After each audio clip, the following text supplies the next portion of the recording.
The following feature has been rated R by the Motion Picture Association of America. This means those under 17 should not see it.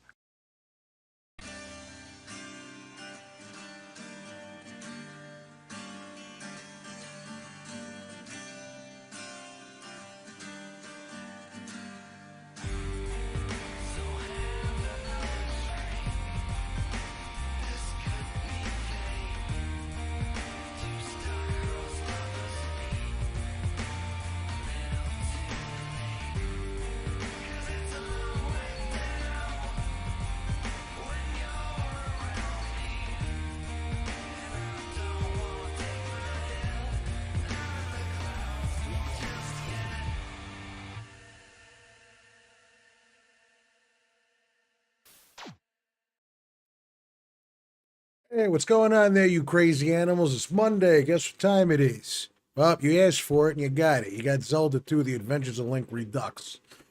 So, yeah. According to the changelog, there's been a lot more changes that make the base game way more bearable. I have good memories all around of this one, and I'm excited to see what Shadow 133 has done with this one. Another drill, sit back, relax, grab a drink, grab some snacks, because we're in for a long one tonight. Let's play some damn games already, huh?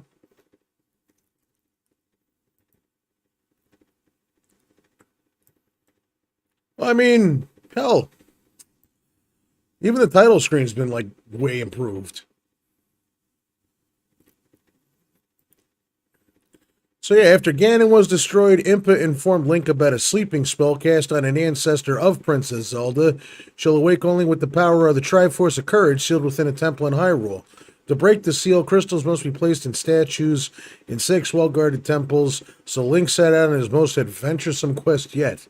Is that even a real word? Of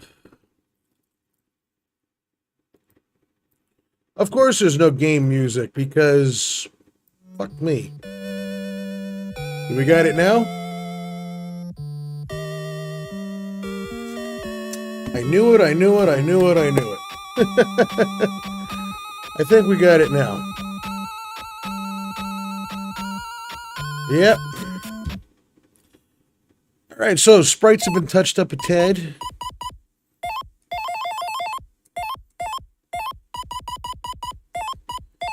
But yeah, this was a good one. Just a touch too loud? Well, we can fix that one. Before we dive into all this. Alright, so we can hear everything now, I'd assume. Ooh. Yeah, look at that. Nice. Link's got some shiny boots. Hey, Per, how you doing? Alright, so one of the first things I'm noticing here is that the grass and the water actually moves. And this is a holdover from the Famicom Disk System version, which I always wanted to play. I never got a chance to play it. I thought the music actually sounded way better. But it added cute little touches like that just made the world a little bit more immersive. Get out of here, you moblin bastard. But no, honestly, it's good to see everybody. It's my Saturday. No, where's my damn pee bag? Just wandering through the woods looking for bags of pee. Alright, so one thing I used to always do is I would just hold off and like try to get the attack power up as much as humanly possible. And, I usually can just run through the cave and grab the little statue thingamabob, but nah, we ain't gonna do that.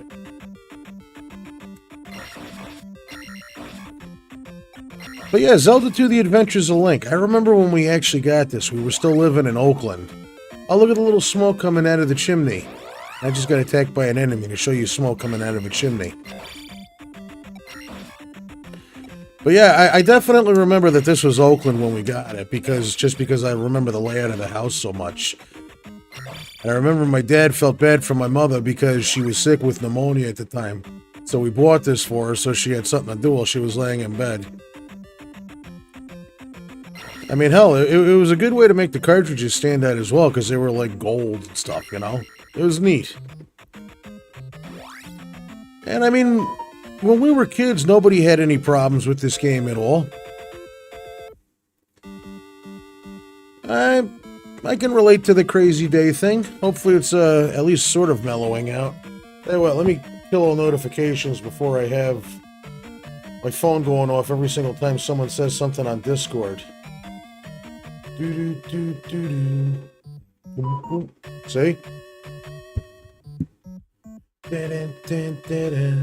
Let's move this. There we go. I'm just readjusting everything so I can kind of see everything a little bit better. There we go, front and center. Hey, Dyer, how you doing? Yeah, Zelda II Redux. Everybody wanted to see it, and they're getting it. Still gonna hold off till I get that attack upgrade, though. Like, it's so worth your time to do it. There is absolutely in Oakland, New Jersey.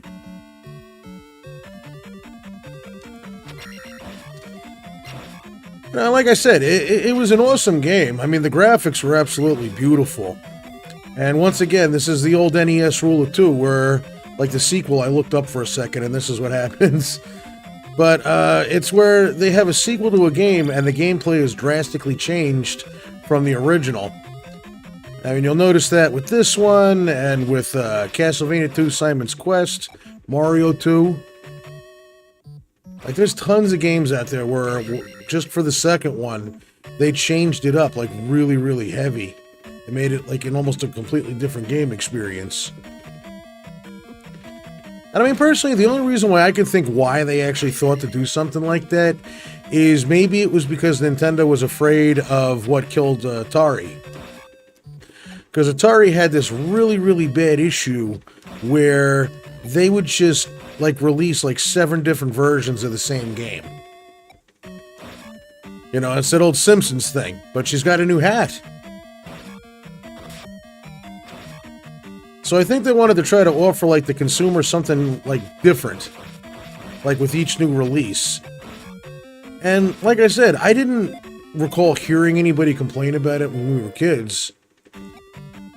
But everybody seems to look at the second ones as, like, really bad. And then, you know, for the third one, they went back to the drawing board and went back with what made the original so great. And I mean, just look at it. Dracula's Curse, that went back to the original formula. Link to the, not Link to the Past. I want to say, it was Link to the Past. See, this is what happens when I don't have enough caffeine in my life.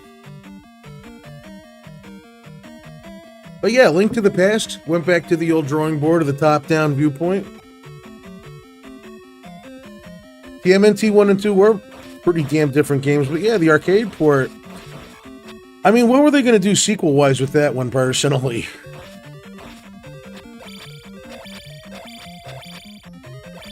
Yeah, I thought they were great. Alright, so 500, huh? No, I think I'm going to hold on to that one. Hey, Reina, ¿cómo estás? But, you know, then Mario 3, that went back to the original formula. And that's considered to be one of the best games on the NES. I loved Mario 2. Bien, bien.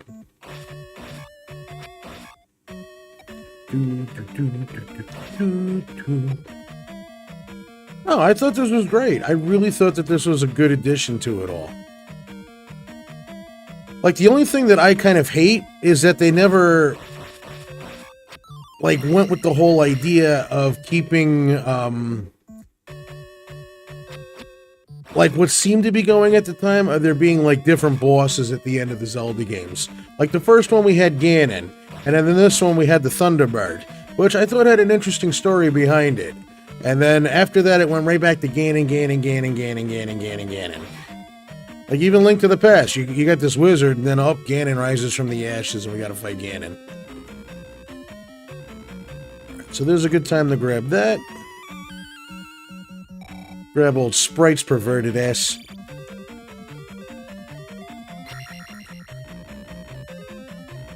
And then we're moving along. Doing good. This is how I always knew how to kill these guys. It's just to do this jumping attack. For some reason, it just breaks through everything that they got.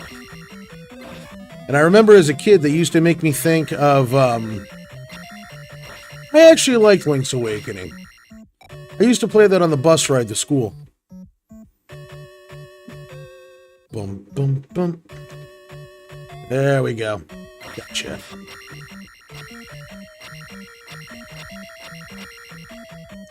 Would you get close enough so I can hit you? What is this thing?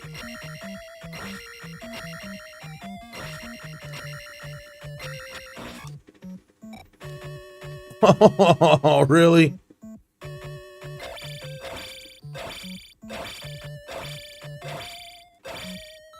There.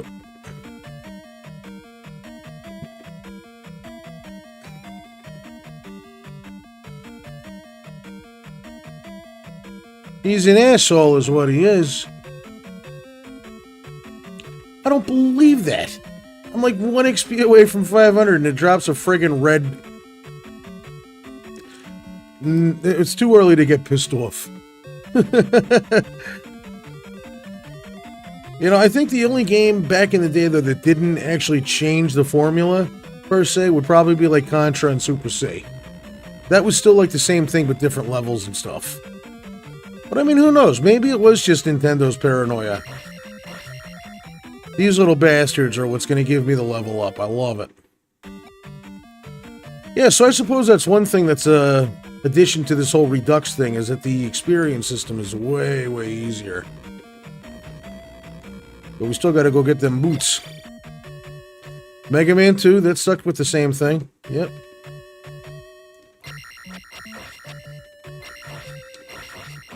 And see, this is what happens when you level up like that. You don't have to stand here for 10 minutes breaking your thumbs trying to kill these crazy coked up bastards.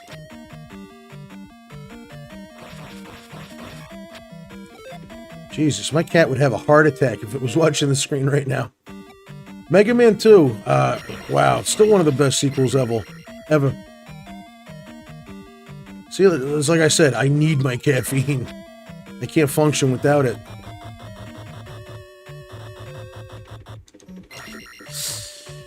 And these things used to make me think of Pez. Yeah, the orange nays used to make me think of like orange sherbet ice cream. Those ice cream pops that you'd get. And those things made me think of Pez when I was a kid.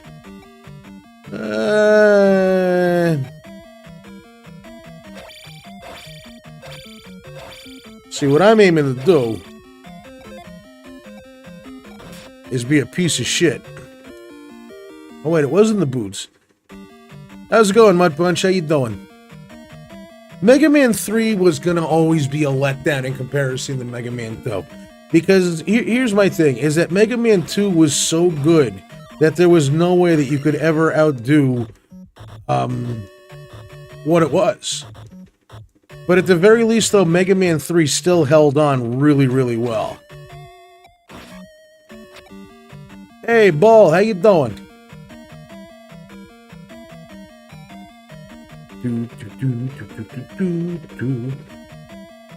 So yeah, I'm going to be a bastard right now. The reason why I just held off on getting the magic and getting the defense upgrade right now is we're going to go kick the crap out of that Headless Horseman.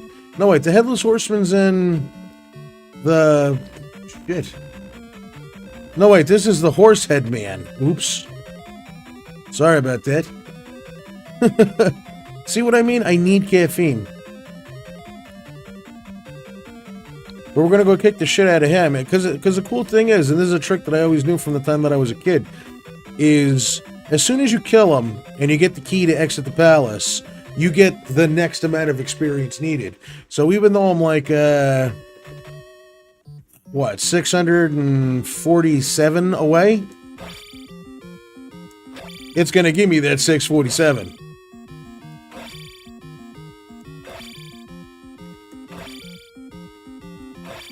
Like, name where you can get that much experience in this game.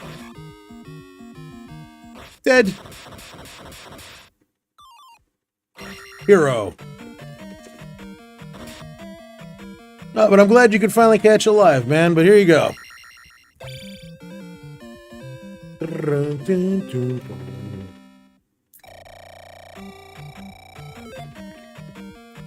See? We haven't even gotten past the first palace, and we've got 4 attack. What's going to stand in my way now? At least in the early game, you know?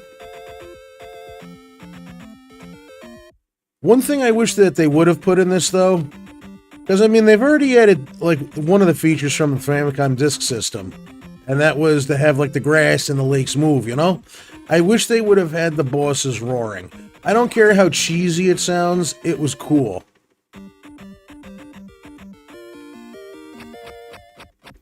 No, you don't.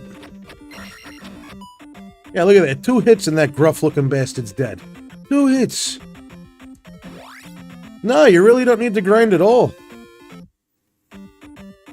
I mean, we haven't been screwing around at all. It's just, selective leveling.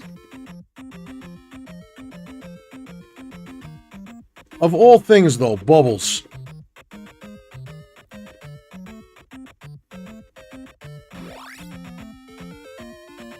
Yeah, we pretty much just, like, followed, like, a straight and narrow path. Because typically, like, if you were gonna grind in this game, you would just, like, put turbo mode on and kill those skull things and get, like, the 50 XP I think they're worth. But you don't have to do none of that. Yeah, because now we got this, we can go get the statue. Kill that goddamn thing. I mean, now we can kind of focus on some of the lesser stuff. But that's one thing, though, is just always hang on to that idea that, you know, if you're gonna go fight the boss, you know, get yourself up to a point where it's like you're right below, like, the highest tier upgrade that you can get. What? Like, are these little angel men?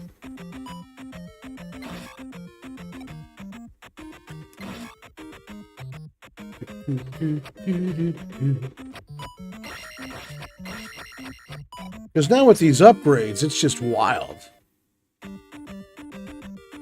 Like, things that used to take forever to kill, and it's really going to help a lot when we get to Death Mountain.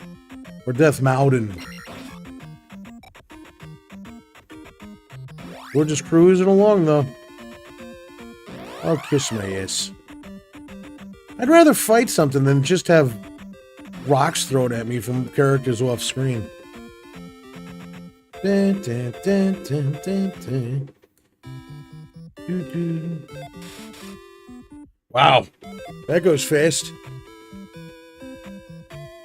Yeah, I'm not interested in the hookup lady. Neither is that guy. Look how fast he's running. Hey, how's it going, Error? But anyways, how was everybody's week? Hopefully it was somewhat decent. Oh, that's the goddess statue.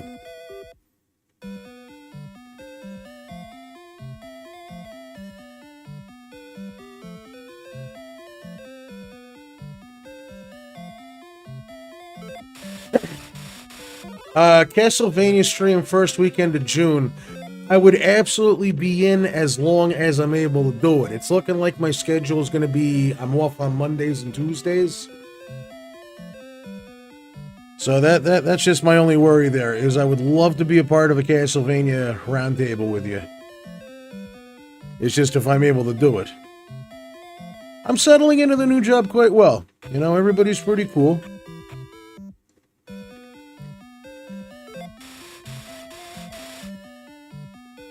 It ain't over till the fat lady sings. Oof.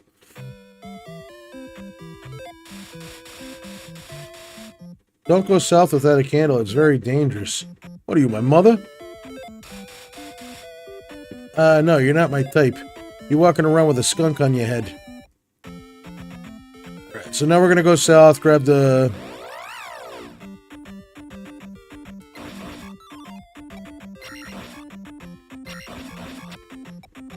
Yeah, so, first weekend of June. Once I have a clear, solid idea of what the schedule is going to be like the first week of June, I'll let you know. We'll work around it, alright? But yeah, I'm definitely in.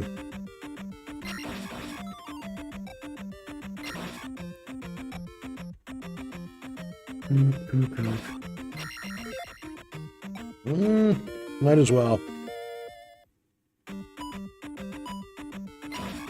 Beautiful. So we got that. We're doing good on the upgrade train. Now I'm supposed to... I don't have to go to that town. I'm supposed to go that way. Get out of here. I do like the new colors, though. And I mean, like, the graphical improvements, they look great. And I love the fact that they took the overworld effects from the Famicom Disk System version and put it in there. Very happy with this version. Yo, fucking octopus. Of all the things to ruin my day is an octopusy. What am I going to do with that?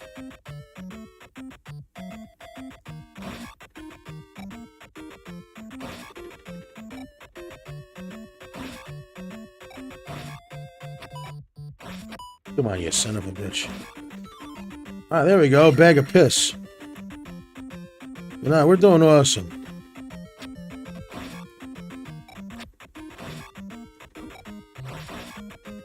Alright, that was a Simpsons reference, and I'm trying to...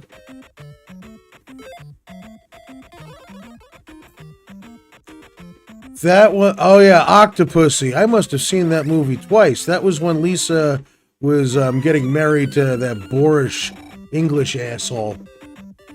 You're like a flower who grew up out of a pot of dirt.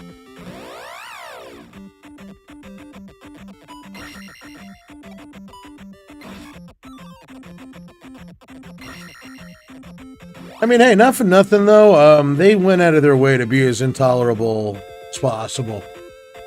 And I mean, Lisa did the right thing for the first time actually sticking by her family instead of, you know, going against them by saying, yeah, maybe, but I still love them. But, they really went out of their way to be assholes. You know, speaking of something like that, too, when it comes to narratives and such, I just saw, some of the deleted scenes from Planes, Trains, and Automobile. And, like, they trimmed the hell out of the hotel scene with Neil and Del. And I kind of feel like they had to, because it made Neil right, and it made Del completely unbearable to be around.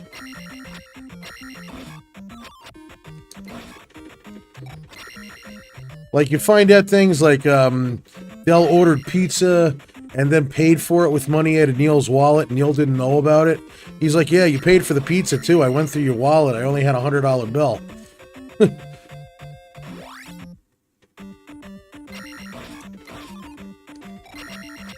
It's a wonderful movie. Unfortunately, it's also a prophecy if you ever travel. But yeah, they really had to cut that down because it's just like watching it. I'm like, Jesus Christ, no wonder he snapped at him. Show Riverman my notes.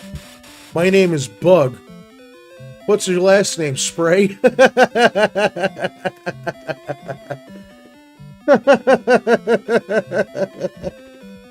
I had to.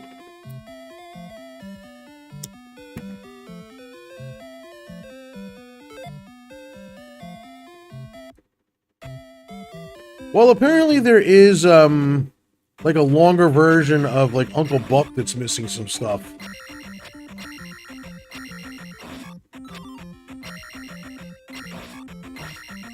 Might be due for a rewatch, my friend.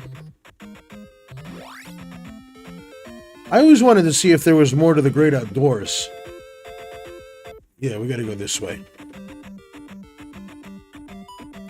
Fuck you. I always hated these goddamn things. And you know what? I'm actually missing something here, too. I mean, we're going at a decent pace here. I don't want to ruin that. But what the hell? I think I need to get... Yeah, because you get the hammer, right? No, you get the hammer in Death Mountain. Breakfast Club was a classic.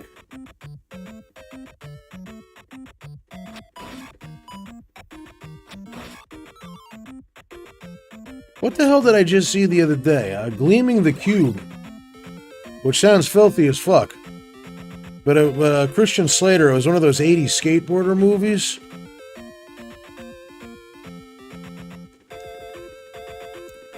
And funny enough, it was one of those movies, and some people may or may not be able to relate to this, but did you ever see a movie as a kid, and you only saw like bits and pieces of it, but a part like really, really, really stuck out to you, and then you never ever forgot about it, and then you wanted to see it, so you looked all over for it?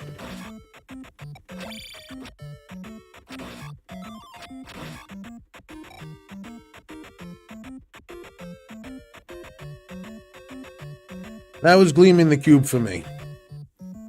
Got another bag of pee. And hold on.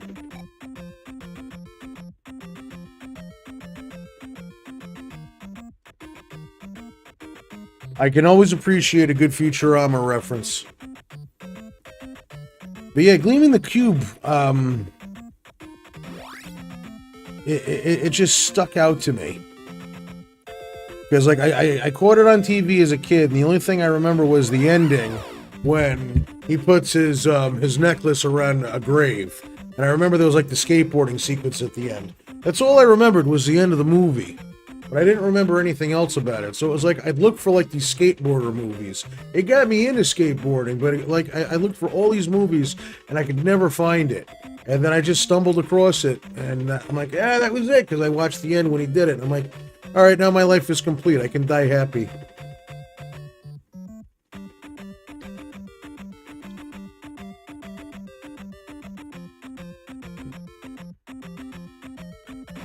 Hey, Doc, how we doing today? Oh, boy. Damn birds. Yeah, he hit him with the skateboard at the very end of the movie.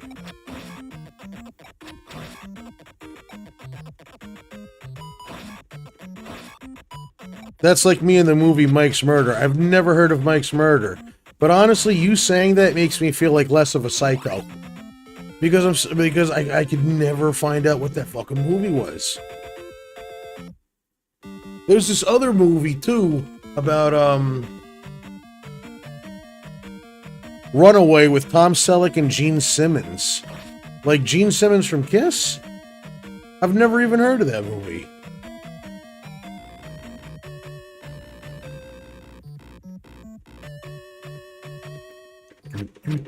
You fucking blob bastard. Unbelievable. Oh, wait till I get a downward slice. You're dead, dude.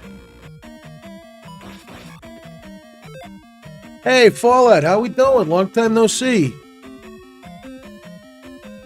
Playing your favorite Zelda game. This is actually a request from everybody from last week, so thank them. Cherokee, how we doing today? Good to see you. I'm loving this. Everybody's actually hanging out today. That makes me feel really good. All right, so let's boost the defense a little bit because I'm actually kind of getting my ass whooped here. A Michael Crichton-esque sci-fi movie from the 80s? I've never even heard of that. Fucking thing. Unbelievable. No, seriously, Fallout, it's good to see you. It's been a while.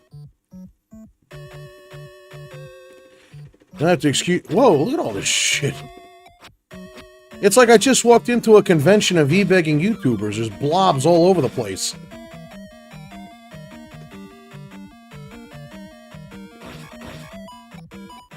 Well, how the hell am I supposed to get past all that? A damn thing. But no, this Redux, I'm actually really digging the work that went into it. I'm gonna bitch about it, but still. Oh, you little shit, wait till I get you.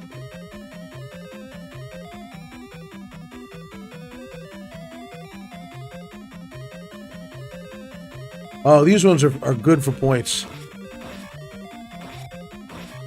Look at that, it's just... This is why it helps to just bump up your attack level like this. But, what do you call it? There was another movie that I remember from when I was a kid, and it was about monkeys in, like, some sort of, like, this outer space program. Like, they would put them in, like, this experiment, like a VR space shuttle thing, and then this thing would come up behind him and blast him with radiation. I don't remember the name of that either. I looked it up and I found the name of it because, I mean, how many like monkey movies are there? I'm loving the hack, Doc. It's great. I think this game is a lot easier than people say. You just got to know what you're doing. I absolutely agree. I mean, I'm not going to mince words here. It only became popular to hate on this game because of the AVGN review. And the problem is that I'm smart enough to realize that a lot of his reviews are just parody. Like a lot of his early reviews are parodies. Now a lot of his modern reviews are parodies of what a review should be.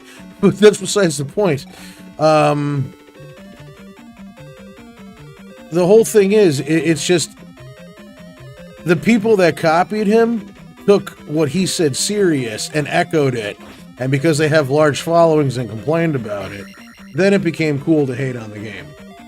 Because, I mean, what is it that's really horrible about this game? The graphics are great.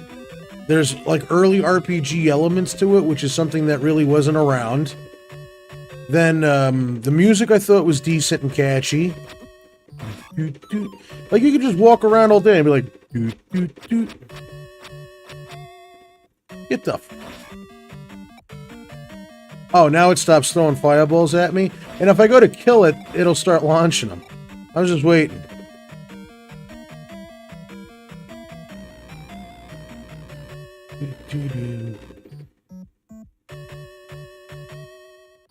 Never beaten this game ever, came close on the GBA, but haven't tried in a long time. I remember trying to beat the Thunderbird was a pain in the ass. Like when my mom played this game, she had problems with it. I can agree with that. It is more of a full-blown RPG in a lot of senses. But I want to say, like, it's got a lot of the early mechanics behind it. It's not quite as refined. Right, now we got to deal with... They're Medusa heads. I don't care.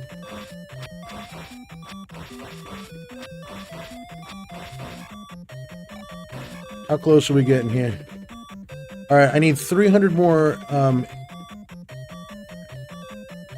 I'm going to let those things just off themselves. Or they can just come at me. But I mean, still, this is a great game.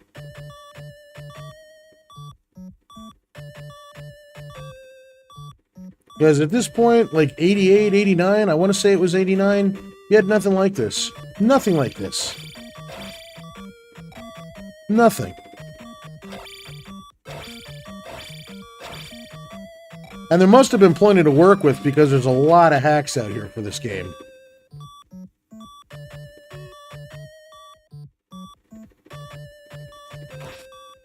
Well, if I had life, I'd be, you know, doing okay. It definitely gets difficult at the end. Like, navigating the palace is a bit of a pain in the ass. You kind of have to think outside of the box.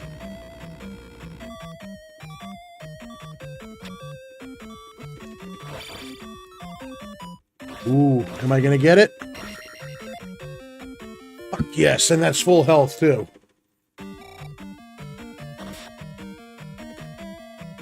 Vampire the Masquerade Bloodlines was really good. I had both of them. I had Vampire the Masquerade, yeah, what was it? I know Bloodlines was the second one, but the name of the first one, I have it. It's driving me nuts now that I can't remember the name of it. But I played the hell out of that.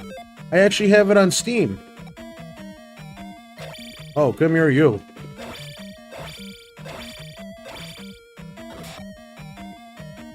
Oh, so the first one was Redemption, and then the second one... Alright. Yeah, I'm Christoph Romuald. Servant of God and all that shit. Yep.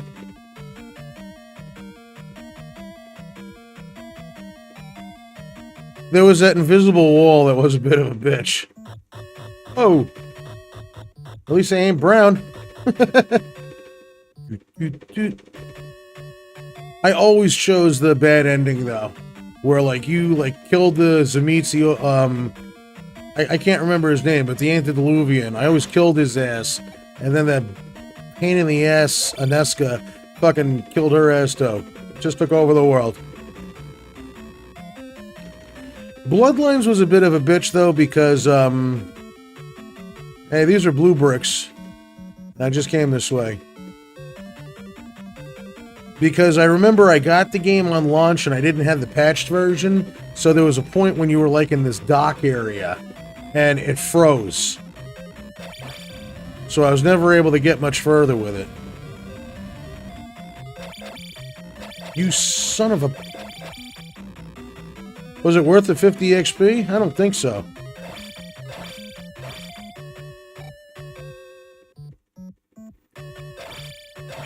It's very, very unbalanced. But I love the mechanics behind it. Sleek, vigilant puma, principle of the mountains.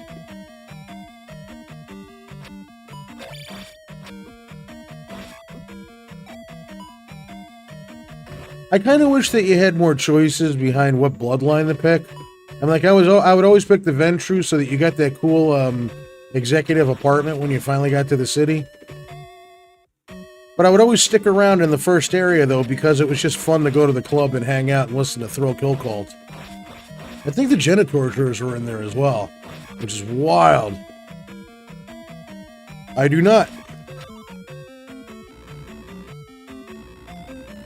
Shield Spell is always one that I always wind up overlooking, to be honest with you.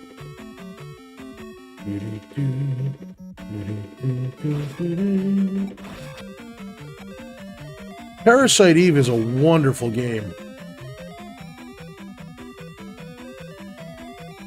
Love Parasite Eve.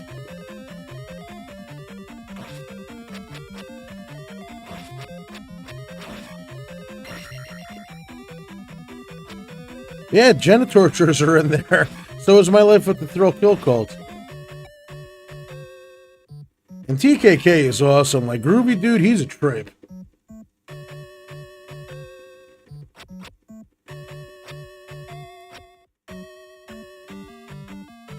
The one that David Vincent joined with his wife after Morbid Angel? I think so.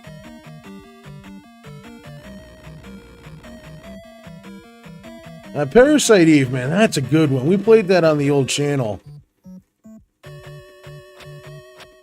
This guy just throwing Christmas tinsel at me.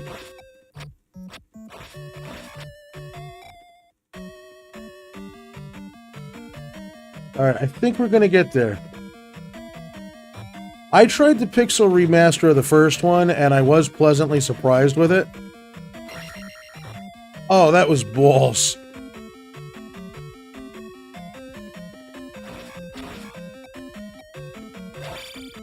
Parasite Eve 2 was pretty cool. I just never ever finished it. What is with them and dropping red shit? I can't do anything with that yet.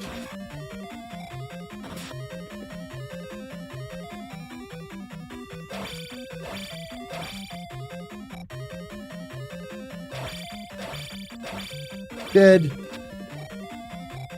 See, when they drop the red shit, I'm losing like 100 XP.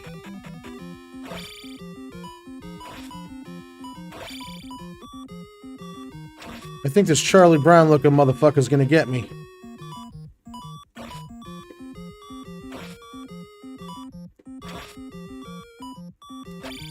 Uh-oh. I had him. I screwed up and hit him in the chest.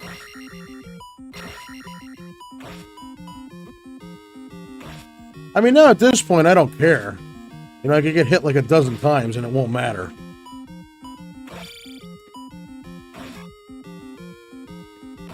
I have not played the third birthday yet myself either.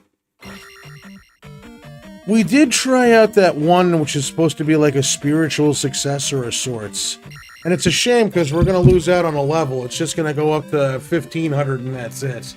Which, what are you going to do? But hey, defense boosts are always nice, right?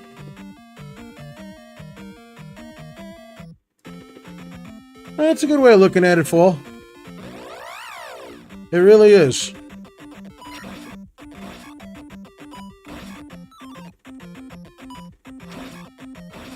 Don't resist backseating. Backseat all you want. I don't act that way with my audience. I know you haven't been to many of my lives, but like I enjoy backseat gaming personally. And I don't understand how the hell anybody can actually be against that. Like, I see people posting shit on Twitter, and it's like, yeah, don't do this. Don't be this way. Fuck you. If your audience is backseat gaming, it means that they're enjoying what they see. And it means that they're in on it. I like creating that sort of an environment where it's like we're all hanging out and playing a video game and bullshitting. So what do you do when you have your friends hanging out with you? Like, no, go through the door, quick, grab that, pick it up. It means that everybody's into it and having fun. And that's what I want to encourage. No, but give me bits. Fucking jerkos. So please, backseat away.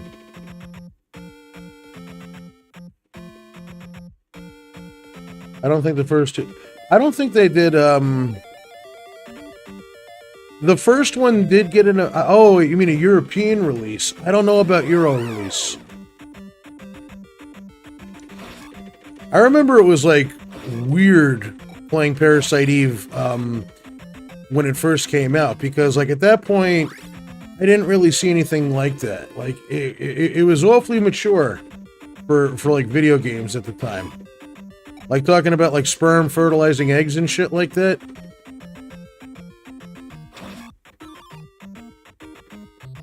Ooh. It's kind of like one of the reasons why like I really love Final Fantasy Tactics.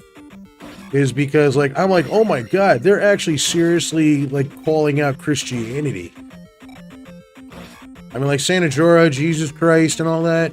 I was actually impressed that they had the balls to go there and tell a mature story. Because, I mean, nowadays, yeah, you've got, like, these epic movie/games, but... Water Town of Soraya.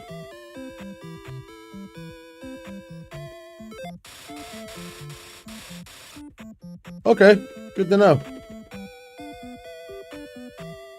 Look at this guy just hauling ass. I'm a little busy to talk to a stranger. Goodbye. Alright.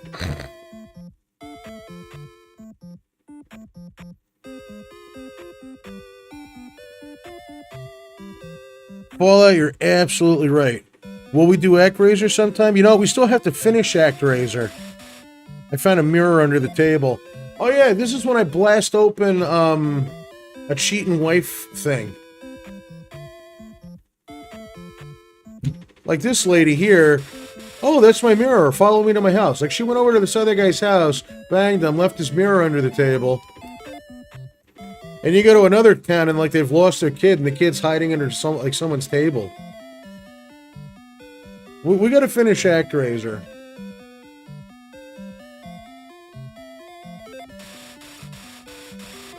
That's the spell I need. Do-do-do-do.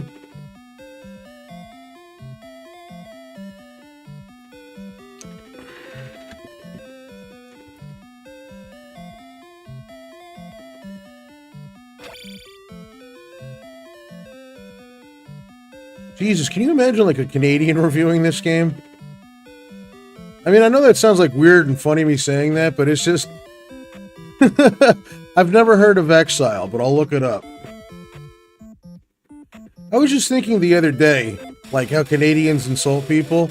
And, like, they insult people by essentially just telling them, like, about their poor life choices. That thing's sleeping. Like, Americans, if we see someone we don't like, it's like, what are you, some sort of an asshole or something? Like, a Canadian will, like, insult somebody by being like, what's your problem? Do you have a vitamin K deficiency? Did your parents not teach you how to make a balanced meal? That's your trouble right there. And your hair is thinning. I'm a friend of Bug, so in that case, you may cross the bridge. Thanks a lot.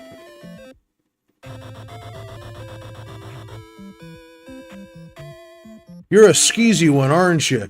You filed one on your taxes. You didn't pay your cable bill on time. But I mean, seriously, like think about it. The next time you listen to like a Canadian going off on a person, all they do is just like they just talk you down like you're a child.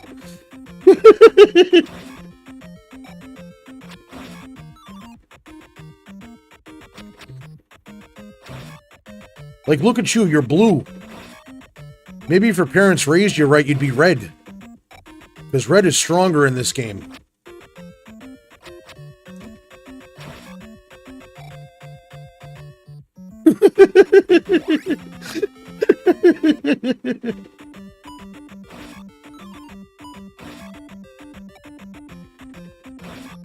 I hate Death Mountain. Hey, Colin, how you doing? Good to see you.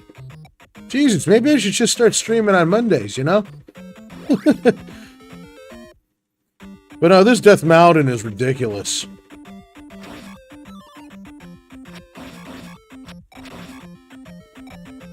My God, the graphics in this are beautiful. All these goddamn lunatics. Okay, I got hit and I got a level up. Death Mountain. See, but it's the same deal with these schmucks, too. You just kind of jump at them and do one of those, and their defense can't catch it. Might have something to do with that vitamin K deficiency.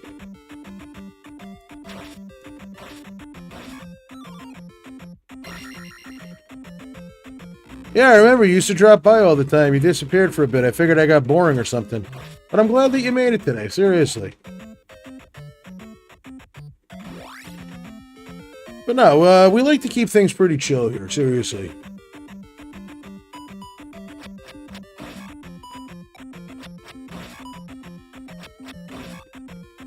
Yeah, you're mad because you got out of bed and your knee was squeaking this morning.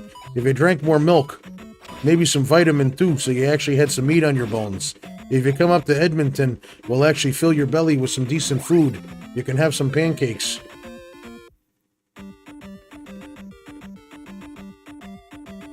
But I think what got me thinking about all that weird shit was, I mean, I've always said that I'm like an old pro wrestling fan. I can't watch the new shit at all.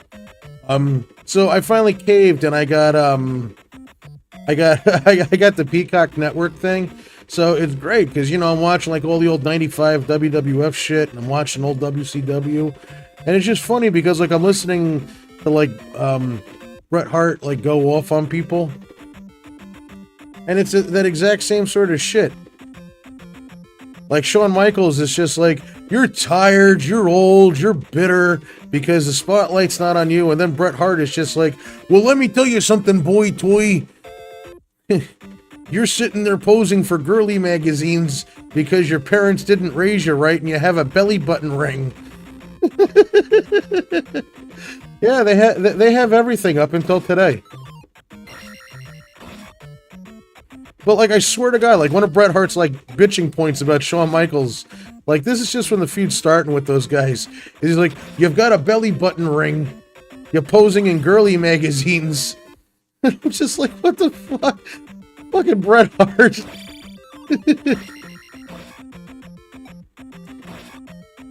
He's like, up in Canada, we believe in family. And then when you read his book, he talks about how he hates his fucking family. He's like, all my family wanted money. I was the one that was all by myself. We had a family of 12. It's the best shit ever. But yeah, they do have the Attitude Era shit. But I mean, as far as like that timeline though for wrestling, I was actually more invested in WCW at that point. Can't believe I made that jump without having to do the stupid jump spell. I checked that Evernum. The exile that preceded it was totally different than the exile I was talking about. Jesus H. Christ, where am I going? Owen was phenomenal. I just saw something with Owen the other day. Like him and Davey Boy was having Davey Boy was doing like this arm wrestling contest with Ahmed Johnson. and they're going at it, and every single time it gets started, Owen, you could tell he was fucking around. Like, he was like, wait a minute, stop it right there. His hand's slipping, it's greasy, wipe it off. And then, like, you see, like, Ahmed Johnson, like, legitimately get pissed, but you could tell that Owen Hart was fucking around. It's great. I loved Owen. I actually came across something the other day on YouTube on the drive home. Like, someone actually found a recording of Owen calling up Chris Candido and Tammy Sitch, and he's like, what are you doing? Come on, open the door, I want to show you something. And then you hear Candido, he's like, what, is it another fucking fold-away bed? We said, no, we don't want any of that. And then Tammy gets on the phone, and he's like, listen, we're in the neighborhood, we're trying to give out a nice, nutritious dinner to people, we're trying to give pizzas, we put all the toppings on it, we serve all the wrestlers, we're trying to give you, you know, like a good dinner. And she's like, we don't want any dinner. We're in the middle of a meeting. And he's like, now listen, let me talk to the man of the house. Ultimate Warrior is hilarious, too.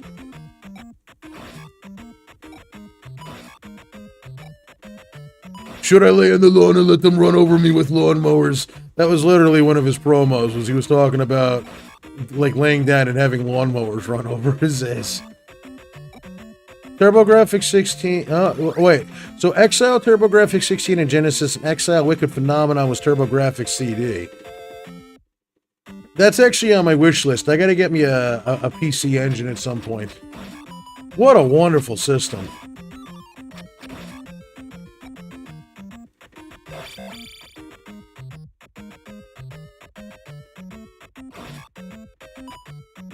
You weren't a Davy Boy fan as a kid, Mr. Puds?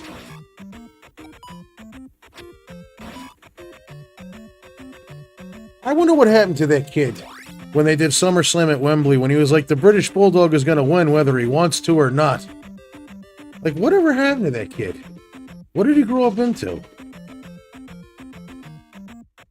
I need not your protection, Hulk Hogan. I just scared the shit out of the dog.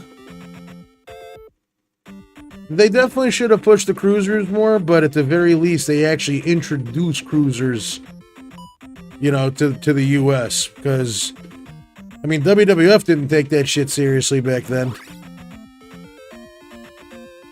Where the fuck am I going?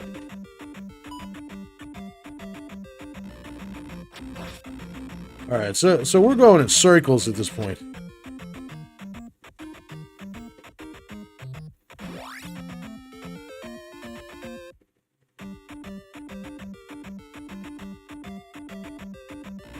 But they also have, like, if I went back the way I came, is this one of those deals where, like, you go this way, and then if you enter this way, it's a completely different one?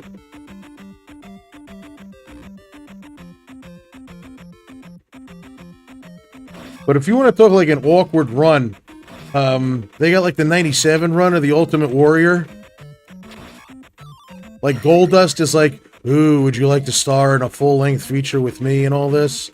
And Ultimate Warrior is just like, I understand the mind games that you're trying to play, but if you want to see a full-on full-length picture, I have an idea for you. Me kicking your ass from start to finish.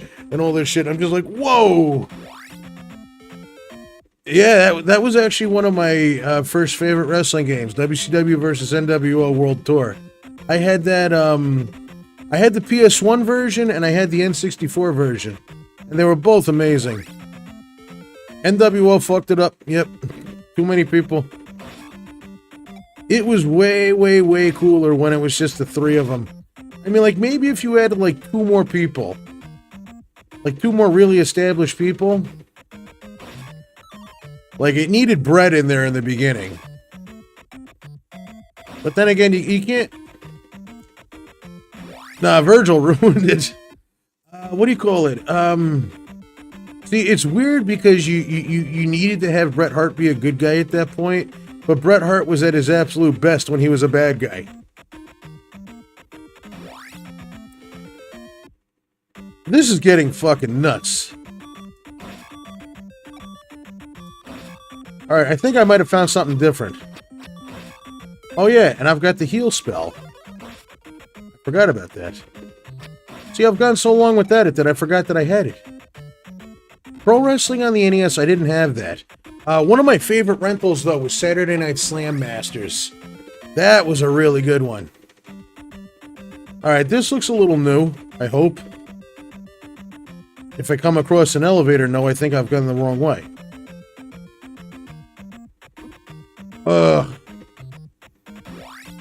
But see what I mean? That's what we're doing here. We're playing Zelda and we're talking pro wrestling. And it's amazing. Oh, those red bastards, I'll get them.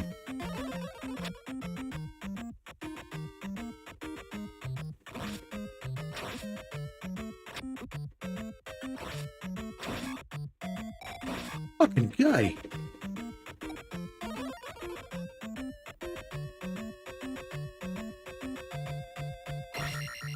Slam Masters was awesome just because you got to play as Mike Hager from Final Fight. Then you had that one guy that was like Big Van Vader.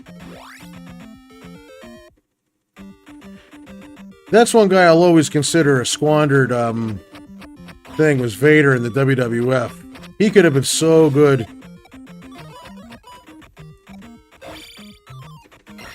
But they totally squandered that shit.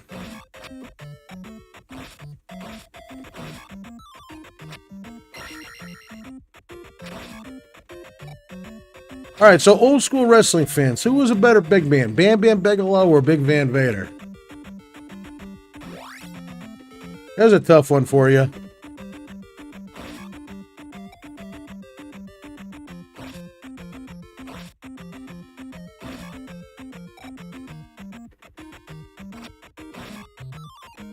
Oopsie. Bam Bam!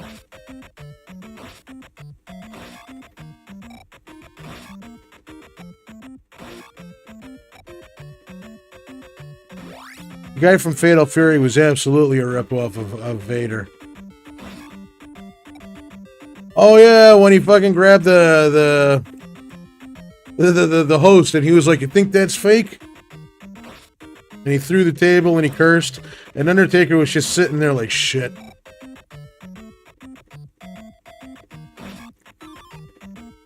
See, wrestling as a kid was easy to get into because back then it was way different.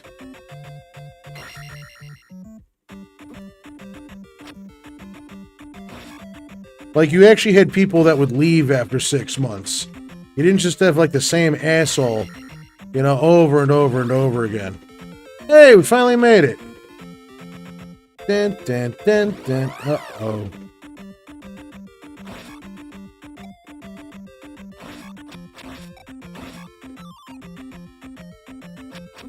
Alright, so the general consensus is that Bam Bam Bigelow is a better big man than Vader.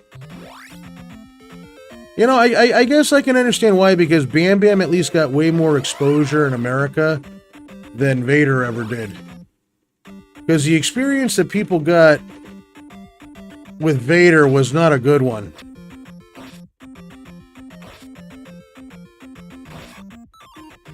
I mean, first you had Shawn Michaels stomping on his head, and then you had the part when he, like, broke down crying. He's like, "I'm just a big fat piece of shit."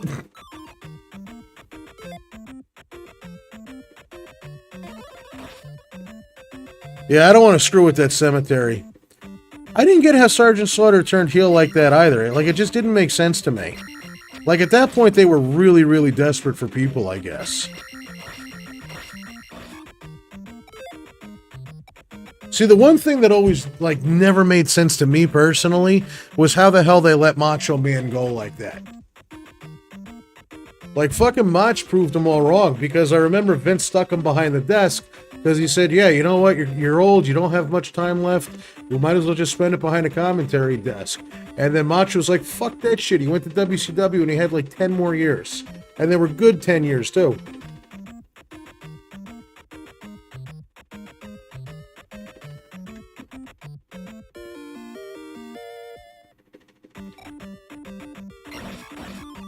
But I guess like the whole Sergeant Slaughter heel turn thing, that had something to do with him being mad that the United States accepted Nikolai Volkov because he was a Russian. Like, that was his whole... Yeah, it was like in the 90s, they shelved him. You know, Vince was like, "No, you're just going to be behind the commentary desk." And then Macho went to WCW. And he lasted until like the 2000s. But then he just, like, disappeared off into the sunset, though. I'm waiting for the bubbles to come. My bubbles.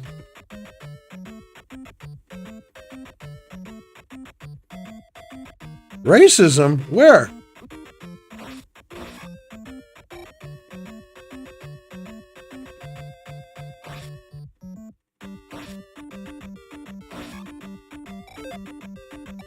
Where did racism come in? Hey, at least we got the hammer.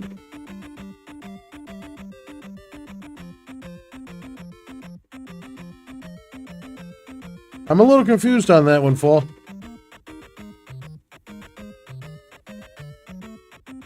Oh. There were a couple ones. Like, it wasn't Macho Man that was racist. Macho Man was awesome. Like, he always donated, like, the children's, like, hospitals and did all that Make-A-Wish stuff with, like he visited kids in hospitals and stuff.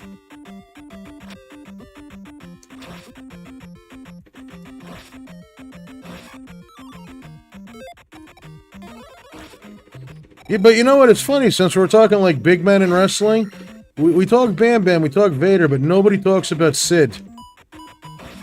I thought Sid was great.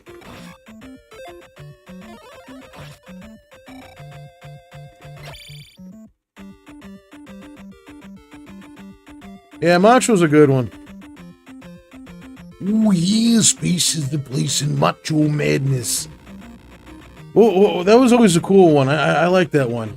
Hulkamania is just a grain of salt in the Sahara Desert that is Macho Madness, yeah.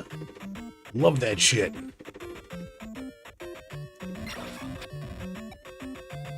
Sid was awesome. There was that one promo where, like, Brett, like, went on this tirade because he, like, lost for, like, the 50th time. And then he's like, this is bullshit! Da, da, da, da, da. And then he's like, I know it, and everybody knows it, and everybody screwed me over. There's this mod for Fallout. I gotta check that one out. We haven't done Fallout shit in a while. It's been a minute. I always wonder what the deal with these guys were. Like, as a kid, I thought they looked like toilet paper stacks. But Brett was, like, going on this whole spiel. Well, I know it, and you know it, and everybody screwed me over. Da, da, da, da. And then, like, Sid comes out, and then he's like, you know it, and I know it. And then Sid was like, I don't know shit. We used to have a series on here called NSFW, Not Safe for Wasteland. It was like coming out on a weekly basis, and it was all a Fallout 4. It just kind of petered out. But I love Fallout. Like, Fallout's one of my all-time favorite series.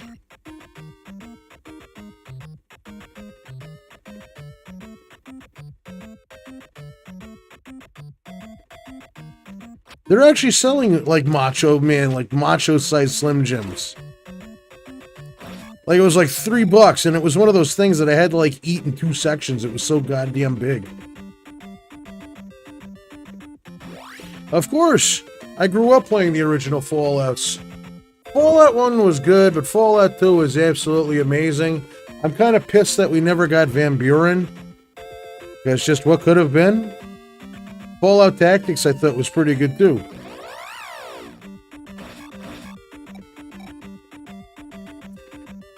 You know, 3 was alright. I mean, it was a lot better than I expected it to be. New Vegas was fantastic.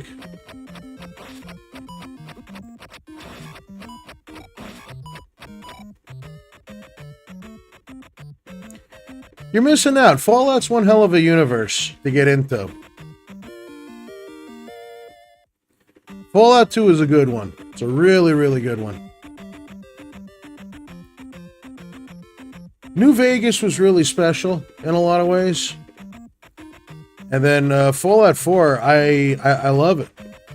I actually have a mod for Hearts of Iron 4 that turns it from World War II into the Fallout universe. And it's great. Like, my whole thing is I play this small tribe in, like, the Navarro region, and then eventually it becomes the Enclave Reborn. Alright, so... I got that. And I'm supposed to go to the third palace. Do-do-do-do. Alright, I'm gonna remember this. But the bell does toll. Well, Fallout 2 is just so much fun. I mean, the first time I ever fought Frank Horrigan, I was like, Jesus, I'm in trouble.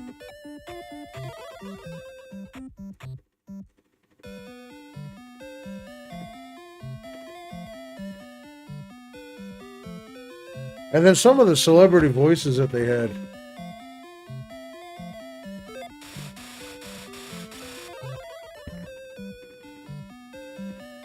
Yeah, taste my down thrust, you son of a bitch. But that's a good one. What Fallout games have you played?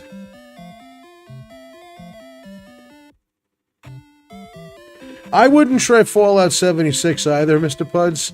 Like, I was really interested in the concept of it, but then just after the launch, I was like...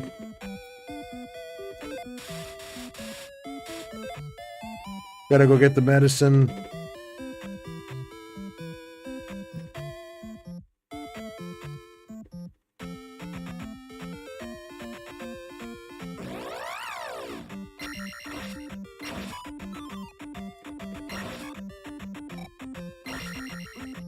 Oh, you shitter. Alright.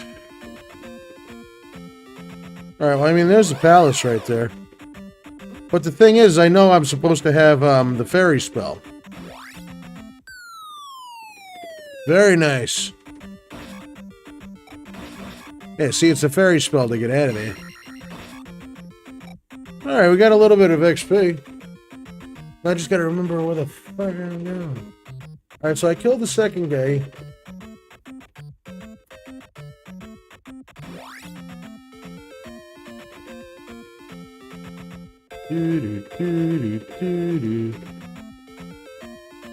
I know that's King's Grave.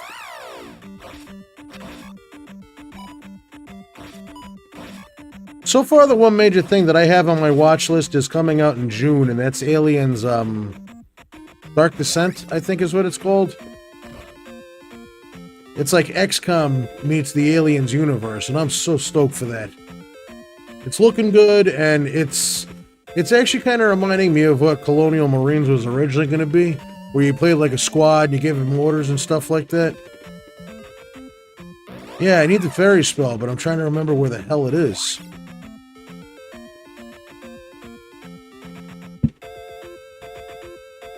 Alright, so I got the heart from that key. I think I know what I did wrong. There's nothing here. I'm on a path. Fuck you. Get out of here.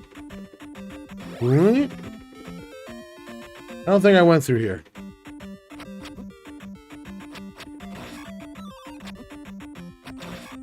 We're really doing this?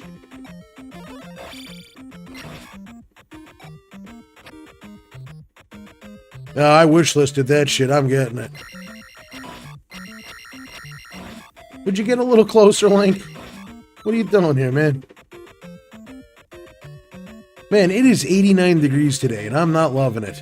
If you hear a rattling in the background, that's, the fan that I have on. You're right. It's in the first town. See, it's funny. The last time I played through this game, I completely forgot to get the shield spell. Like, I just left it. Alright, so, isn't that it? I know I'm just kind of wandering aimlessly at this point. But I could have swore I just went through here. It never hurts to make sure. Thank Thank you. Yeah. Gimme.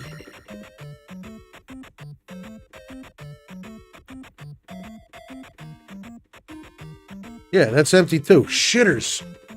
So it's another rock that I gotta break. Got to a high of 49 today. You son of a bitch.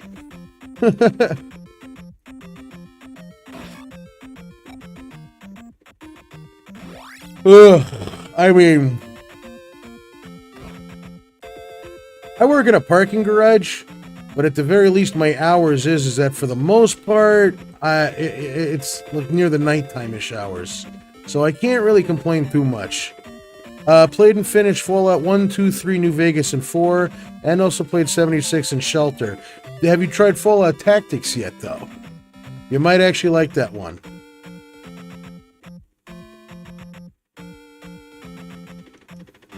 Like Fallout Tactics, you actually get to play as like a full-on Brotherhood of Steel in this shit. That's got Gunnery Sergeant Hartman in it too.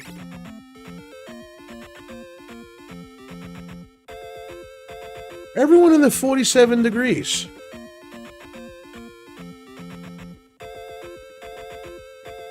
This heat, I just can't do it.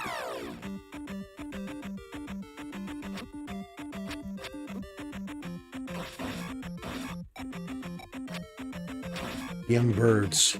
It's gonna be 30 Fahrenheit here. Oh, Jesus, Josie, I'm sorry. You're gonna be freezing up. I'll just leave you. Alright, I think I know where I screwed up.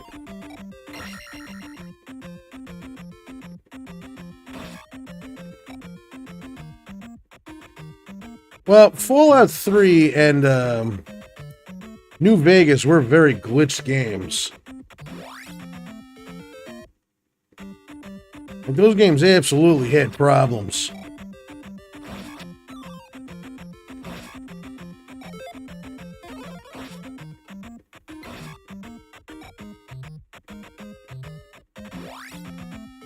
Tactics is one you're gonna have to work your way into. Alright, so, no, now I know where it is. Now I know where it is. Oh, I wanted to see if I could outrun the fireball. This always makes me think of the wizard as well. What the hell are you doing? I had the magic scroll. I was closing in on the barbarian. Yeah, we got 3 new ones in the back. Resident Evil 1, 2, and 3. Hey, Tech, how we doing today? Good to see you.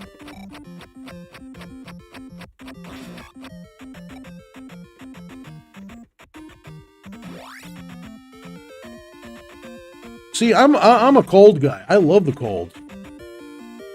All right, so I just got a doll of myself, and he's awful proud of that.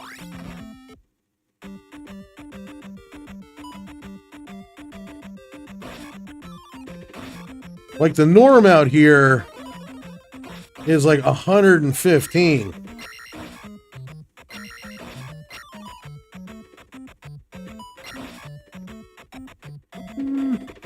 It's not even because of the glitches. The main issue is that I find my time outside of towns and dungeons super repetitive, and you spend most of your time outside of them. Yeah, you do, because you're going all over the place. Hey, Zelda, how you doing? I'm a cold guy from the Midwest. Yeah, just give me the cold weather. It's like when I worked at the Chinese supermarket.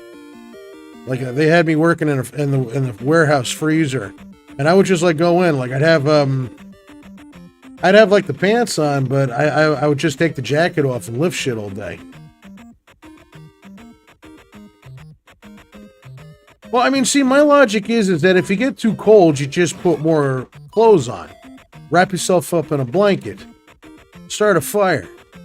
You get too hot, you can't really take your clothes off.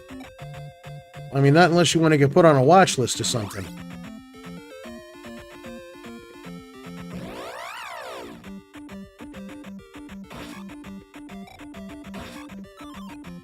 Yeah, see? Chilling in bed, nice and relaxed. Yo, son of a bitch, Puds. I'm just not a fan of the heat. You know what? If there's anybody that loves the heat, I ain't got no beef with you. I just can't do it. I actually respect that you can do it. I just get so fucking, Alright, bring in the medicine. I love how I'm walking around trying to, like, save the world, and I'm these people's fucking secretary.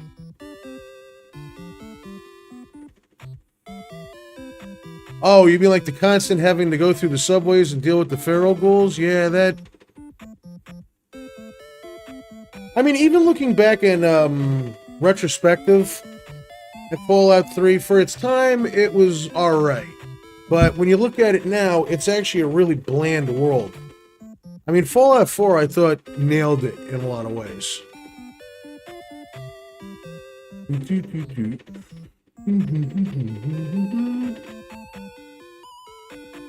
Alright, come on, take your medicine. Give me the fairy spell. Yeah, sacred water will heal your kid.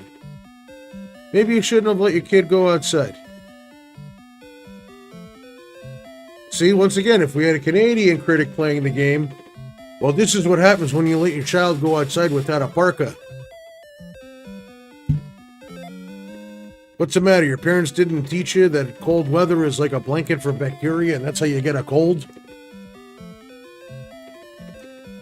Ever heard of Little Mixer? He's from Alabama and hates the heat and humidity there. He likes to play jank retro games. No, I've never heard of him before. Hates the heat and humidity. Ugh. Feral ghouls don't bother me. It's trying to figure out how to get anywhere. Getting around is a pain in the ass. I mean, the ferals are okay because you know what? You just shoot the knees out and you finish them off. That, like, just absolutely kills their whole momentum. But it's the fact that you're just constantly going on subways. Or it's just like, fuck.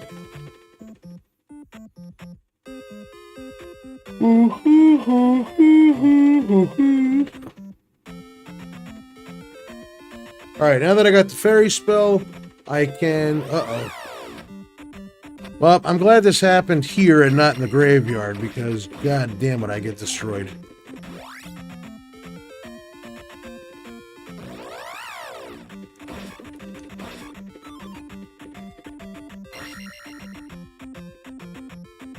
Well, these guys are worth like 50 XP apiece. Nope, never mind. I thought I was onto something here.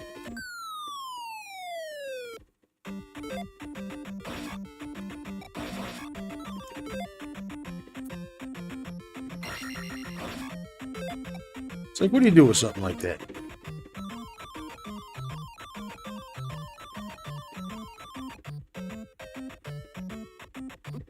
Humidity sucks way worse than heat. Dry heat over wet heat. Absolutely.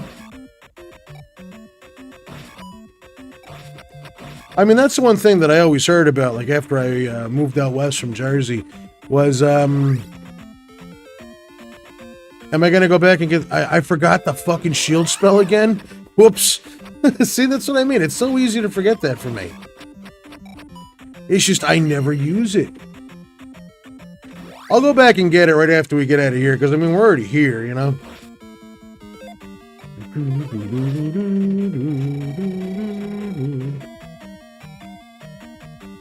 We'll definitely go back and get it.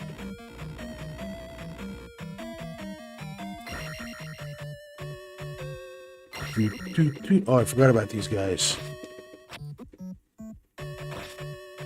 But yeah, I used to get that sort of shit all the time when I moved out here.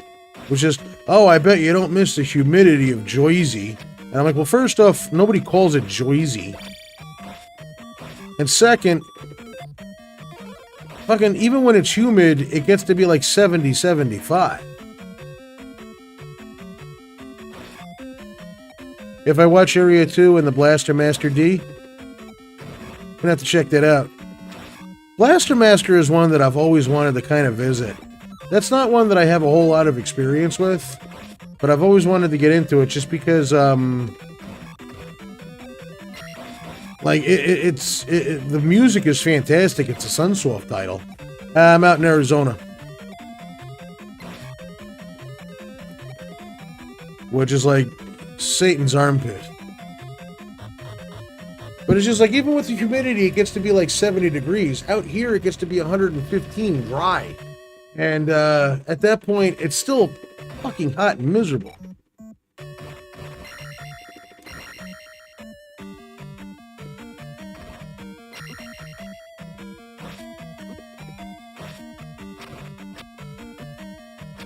Why don't I just do that?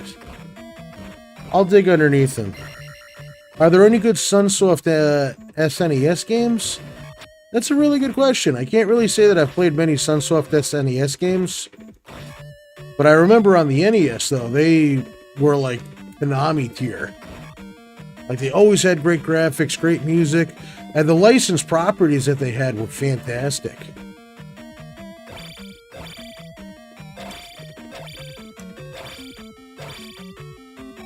Can I make it up? Yes, I can.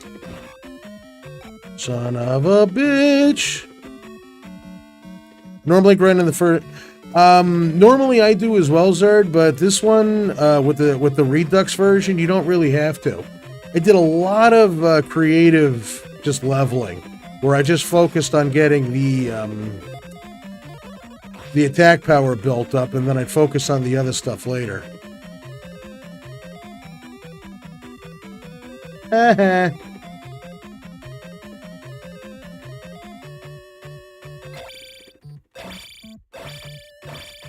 The music on the Genesis version is god-awful, Tech, which is kind of weird when you think about it, because typically Genesis actually had better music. Let's see.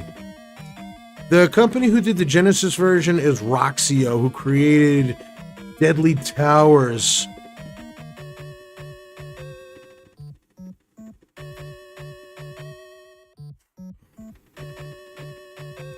Deadly Towers, man, I had that too. And, it's like Rodney says, it's a rough one, I tell you.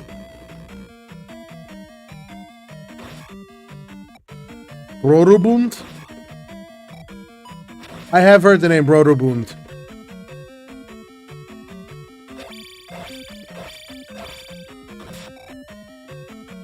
See, I always got paranoid that I was using the wrong key at the wrong location and I get stuck forever.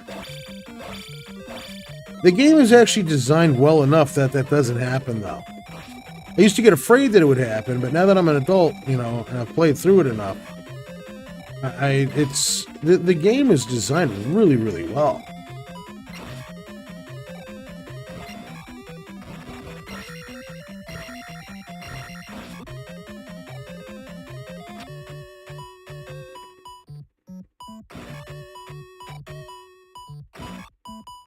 Really?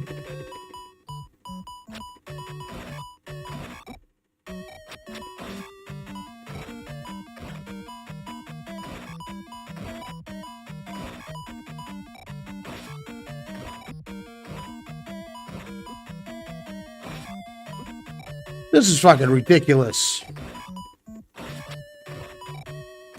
Calm your shit. Calm your shit.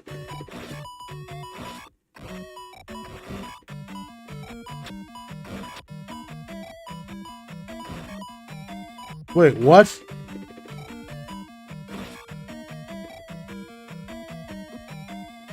Ungoddamn believable. Ah!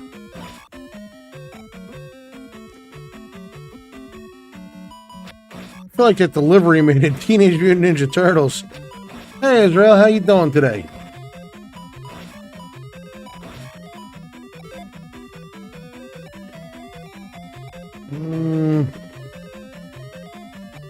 Sure.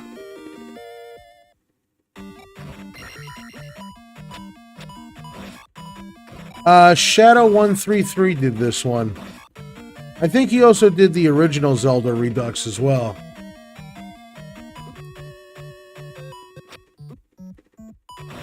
Never played Justice League. Gator, how we doing today? Good to see you.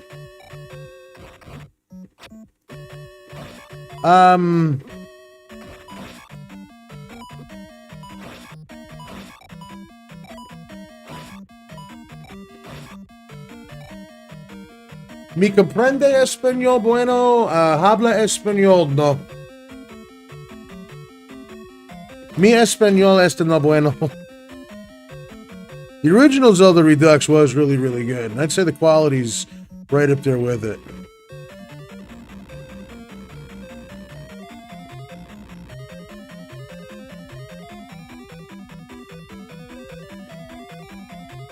Older SNES games feel like they're Amiga ports. Oh my god, you're right. I'm laughing just because it's sad and it's true.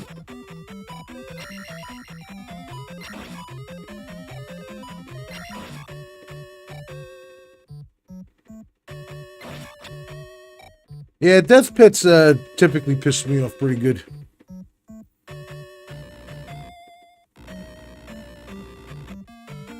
Well, let's take a look. I'll pull it up right here. Let's see. I remember there was like a laundry list of changes. Wait a minute. What am I doing here? I don't have to look it up there. SNES Sunsoft was in a league of its own. By the time they did hit, I want to say the SNES era, though. If I said SNES Sunsoft, I meant NES. But they definitely fell off by the time they hit Super Nintendo era. What do we got here? Oh yeah, I still have Blade Runner for the PC. That was a cool one. Alright, Zelda II Redux. Alright, so let's see. Changes the life meter heads-up display. It should have hearts instead of the old bars for a life meter. They reworked the HUD to make it more in line with other Zelda titles. It looks much better to the eye now. It's more streamlined. That's really more of an opinion. Added 1/4 of a heart gauge. Now the life meter is reduced by 1/4 parts instead of the original sliding bar, effectively letting you know exactly how much health you'll have. Reworked the title screen. Now the sword is the same as the one in the original US box art. Scrolling text has been entirely rewritten to be in line with the canon of Zelda 2. They have a copy erase save feature, manual save feature, implemented Anjazro's restart and current palace patch. Link now has a blue and red tunic upon using the shield spell with a defense level between 1 and... Oh, that's cool. So in between defense levels of 1 and 4, if I use the shield spell, the tunic will turn blue, but once it's 5 to 8, it turns red. That's interesting, but I forgot the shield spell, so we're kind of screwed. And I'm already like level 7 for the thing. Text has been fixed. It sounds like there's a lot of quality of life changes that just make the game a lot more zippy.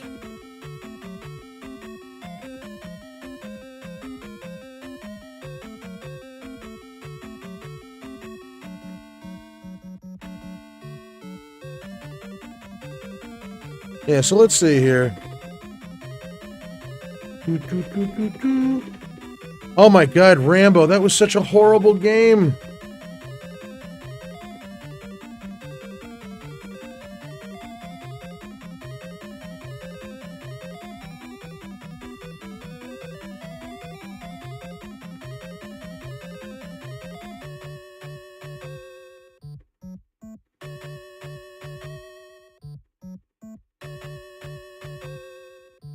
Israel, gracias, muchos. Appreciate you. But oh my god, that Rambo game, fuck me. So Spell and Life has been renamed to Enigma and Heal retrospectively. There's a lot of little itty-bitty changes that they made to this one here.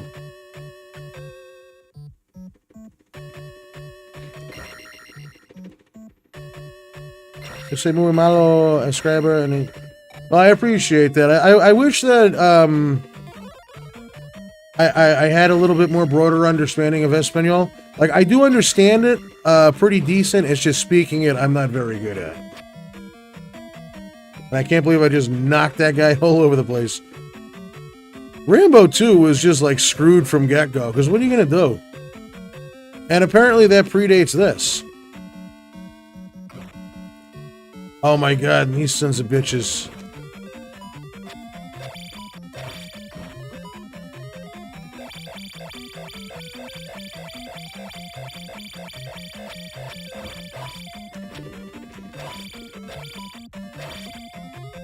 You son of a bitch.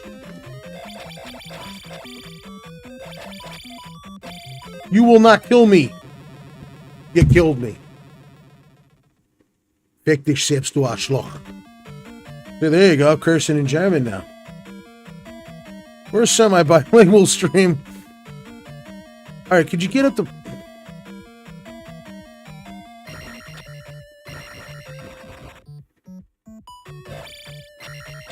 The best that I could say to that one so that everybody could just understand is just no mames.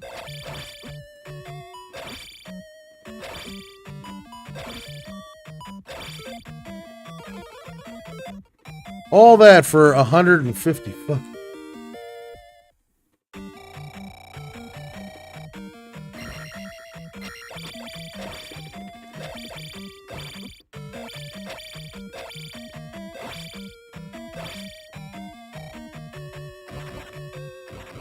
Those blue iron knuckles are such pains in the asses.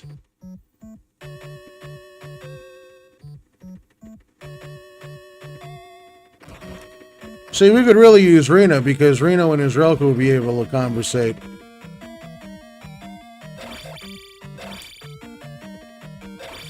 I love how that jump attack still works. It somehow still works. But no, those things are always pains in the asses. I hated them. The only thing that's worse than those are the stupid blue birds that you get in the final palace. My God, I hate those. Oh, wait, what?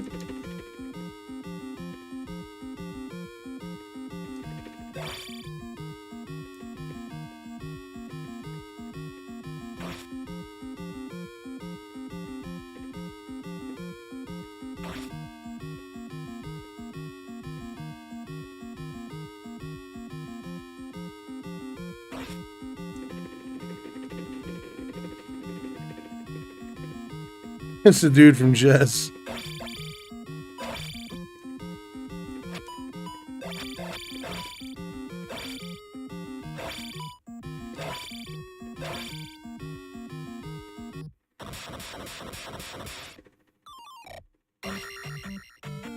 Did I miss that? Oh my God, I did. I still gotta go back and get the stupid raft. Blue bottom. It's just a scratch. I thought the boss in this was really cool. That's actually one of my favorite things about Twilight Princess, personally, is that you get to have all those cool sword fights. Like, that's one thing that I really, really, really wanted more of in Ocarina of Time, was you have the Dark Nut fights, you have the... You fucking blue visor-wearing piece of shit scumbag.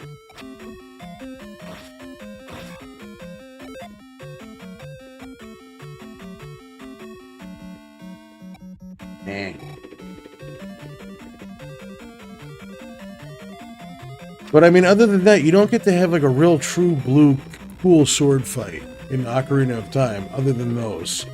At least in like Twilight Princess, you got those awesome like horse fighting things going on. That was great.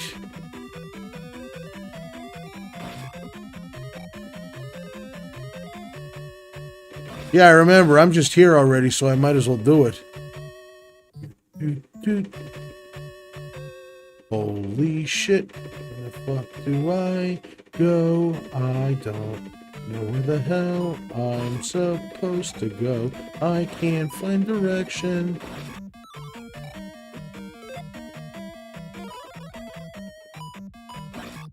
Come on, you. Fuck you thing. Kiss my S. God damn this game. Alright, so...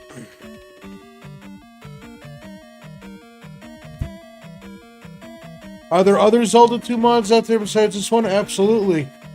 There are ones that give like an entirely new story. Like I know there's Winter Solstice, I believe. And that adds like it's an all new story and it's an all new experience. Now I just need 30 seconds because I've already blown through 2 of my drinks and I gotta grab more. I went to the 7-Eleven to go grab myself a big gulp, but the problem is the machine was broken. So Pepsi was dead, and I'm like, all right, fine, I'll get a Coke. Coke was out of order. I got Diet Coke, it was out of carbonation. I told the guy, hey, look, this one's done. And he's like, oh, that's fine, I'll go check on it. Then he goes behind the counter and just stands there. Yeah, I think it was Winter Solstice. I like Zelda 2 Ocarina of Time and Zelda 2 yeah. Amidia's Curse, that's another one. What's going on, Nebula?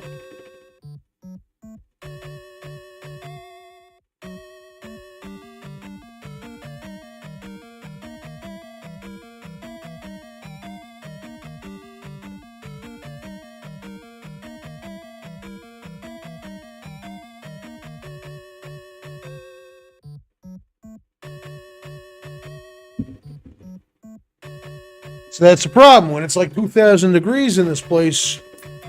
Have I tried Link? I have not tried the... I've never even heard of...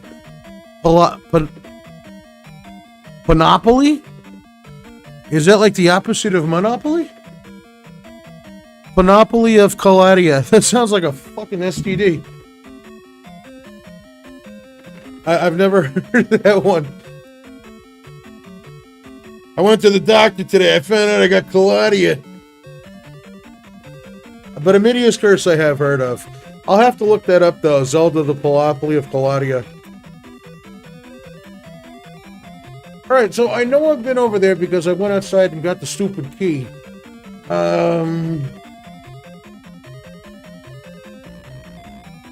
So it's a custom... Alright. I'm gonna have to look that up now. Alright, now we find out where we're going. That thing was just like, oh my god, he's coming! And then it gave up and just jumped off into the fire. It would have rather jumped into the fire than deal with me.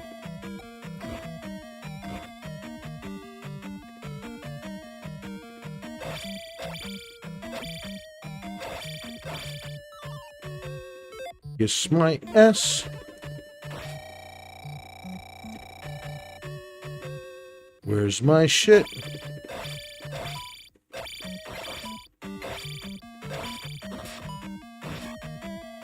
There's a stupid raft.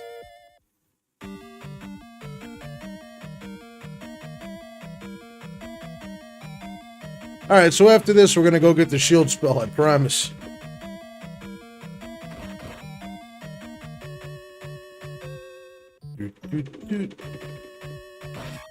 Yeah, fan game, you got my attention, though.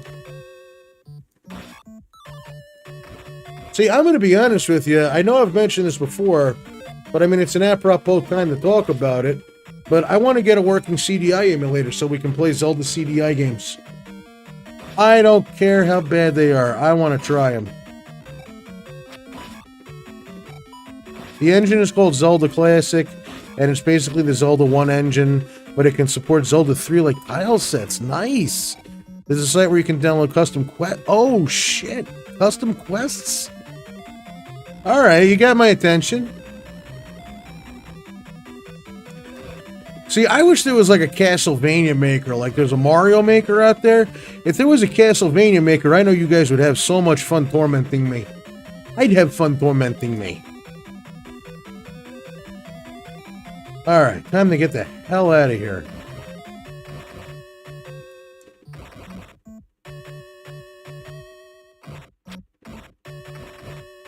Tried to be cute, it didn't work.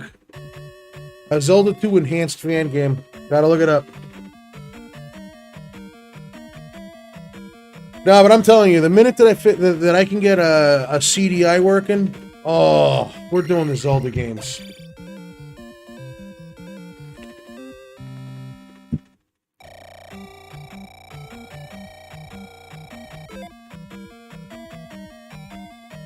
Are they the steak editors, Zelda?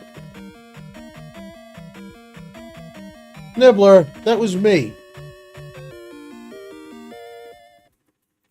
Dude, there's nothing at the door. And what are you going to do? I have a 5-pound pug. We all know this. He hears a sound and he's all barking and sauntering up to the door with his little tiny legs like he's going to do something. What is he going to do? Yes, I'm talking about you.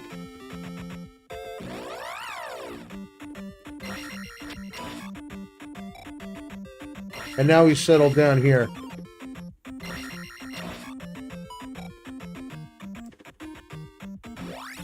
See, I think he was just using it as an excuse to get up and come over here. Yes, I do. Got a little pugger. And it's Nibbler. Well, are you settled down? Because I'd hate to disturb you. What are you doing? Come here.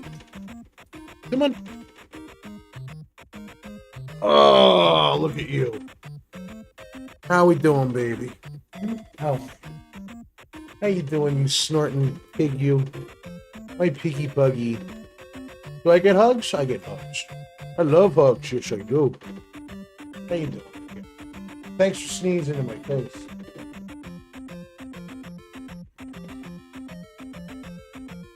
All right. I know. You were protecting me. Yes, you were. Thank you. I appreciate it. I'm going to let you down so you can lay down, okay? Then you can go sneeze on my legs. Yeah. All right, come on. Get your legs down. I'm not carrying you this whole episode. And you sneeze right on my legs. Thank you.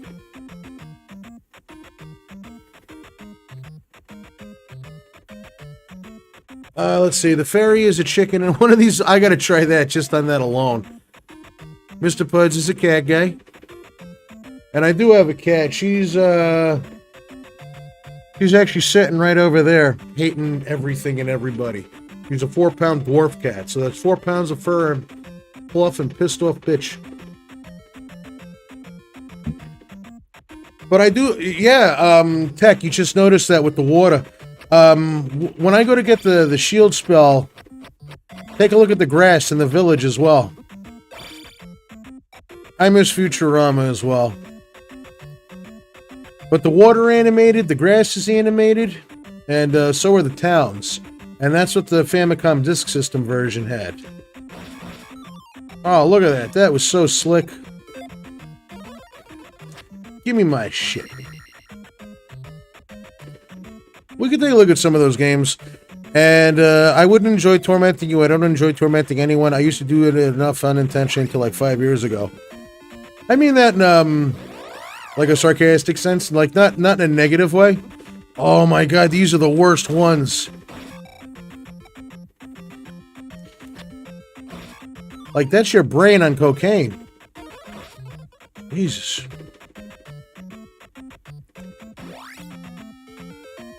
Yeah, but the sands don't move, but oh my god, there's nothing to do. What's going on, Holly Cat? Yeah, you see the grass is animated too. That was all from the Famicom Disk System version. And the towns have smoke coming out of the chimney.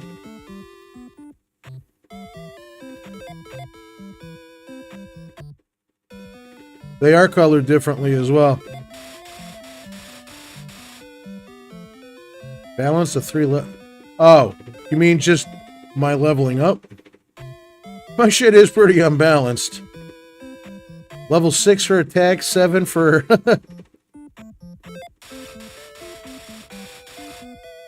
Only with a hammer can I break brown bricks.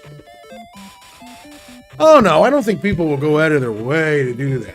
No, it's just the way I talk. See my grandpa. Okay, cool. This is the shield shit, which is cool.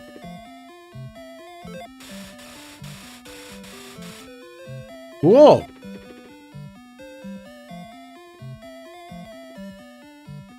Oh, believe me, I've played ridiculous Castlevania games and I've survived. Parappa the Rapid Desert. And I still have a key left over. Sweet. That's when you know you're sitting pretty.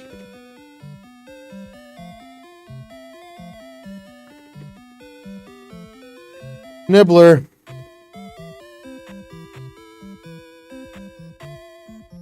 Unfortunately, no, it isn't. I mean, Kaizo, like, it sounded like a cool thing that would apply to it, but I mean, it seems like the word is just universally associated with Mario. Part of the reason why I just kind of dropped that series. Alright. Let's go to the other side of the world. We've done everything we can here. I love that happy music that plays, you know?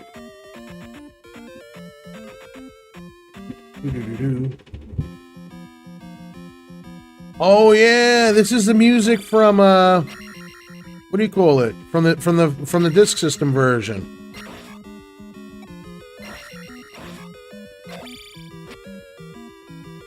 Oh man, if only I could just attack up. Look at that, 20 apiece, Jesus. Dun, dun, dun, dun, dun, dun, dun, dun, dun. I love this track.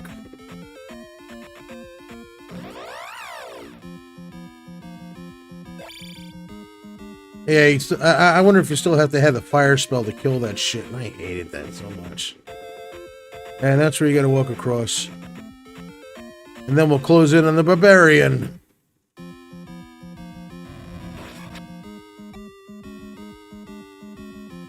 Happy Halloween.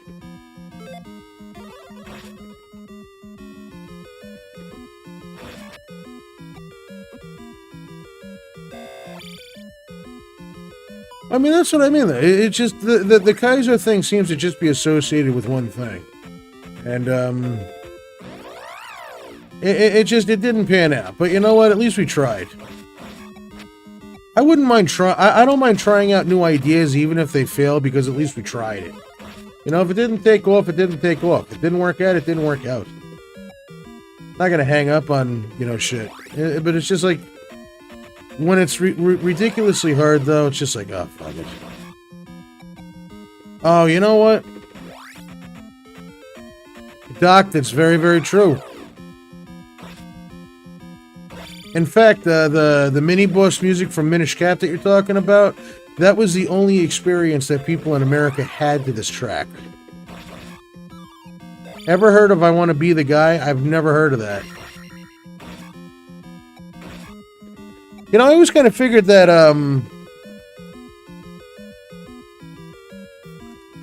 Takeshi's Challenge would be considered like a Kaizo-ish type game.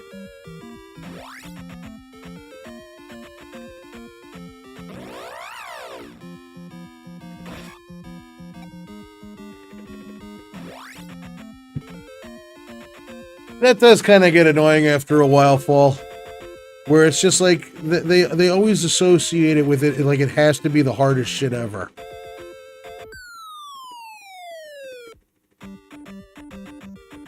Gonna grab that kid.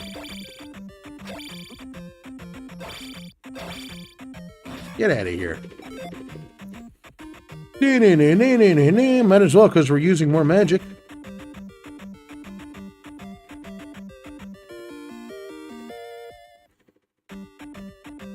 That's actually how the original tune was supposed to sound, Tech. It's from the disc system, and the disc system versions of music was very, very, very different. It seemed a lot simpler, but it had way more layers to it. I think that's because of the disc versions. You know, like the floppy disk format that they had. But yeah, it does sound kind of somber.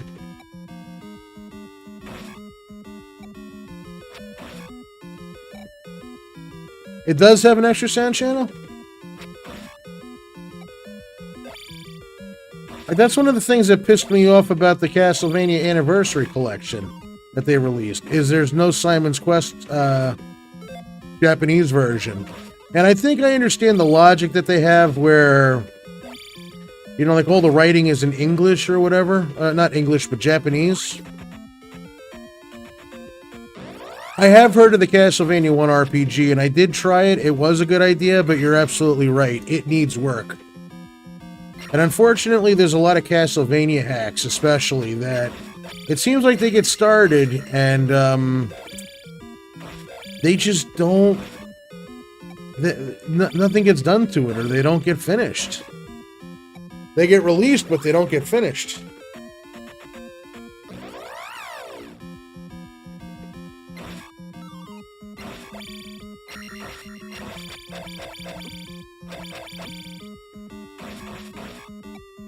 I'm just marveling at the experience gain. Like, it really adds up. Well, now that we've got that kid, we don't have to go to this town twice. Because otherwise you go to the town, and then it's like, find my son, and then you have to go across all this bullshit. But yeah, boy, does that need some work. And I've stumbled across some really crappy Castlevania hacks over the years.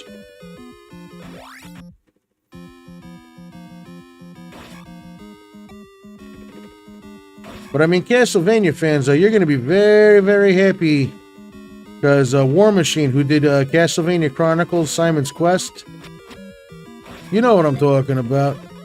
He's working on something, and holy shit, is it looking great.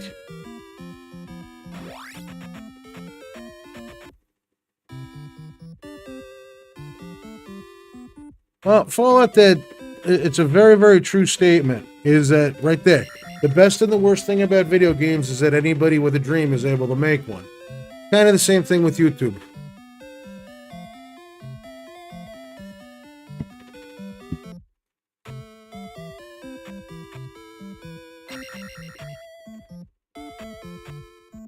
I think my one saving grace, at least with this whole pyramid scheme, is that I was realistic enough to know that I'm never gonna, become a multi-millionaire doing this.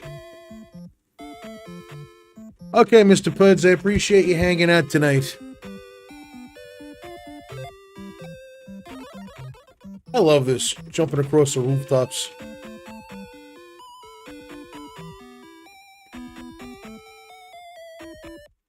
Just drop on in, you know?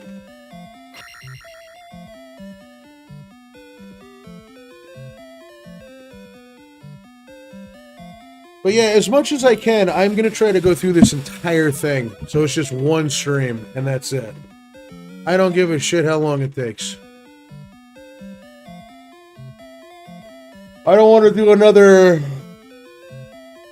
Resident Evil 4 deal.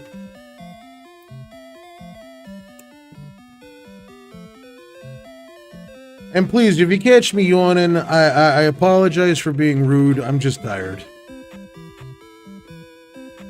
Like, my schedule typically runs from, like, say, 2 to 10:30-ish. I get home at 11, and, I mean, I'm a night guy. I've always been a night guy.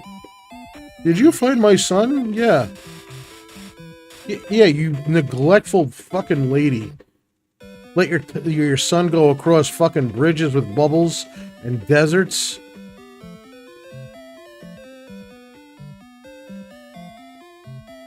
You know, and even though it's my Saturday, I still woke up at like 8 o'clock in the morning. So I'm just, ugh. Welcome back, Fall. Alright, so we got the Reflect spell, which means that we can go to Karak the Magnificent's castle and reflect his spells back to him, because that guy's a son of a bitch.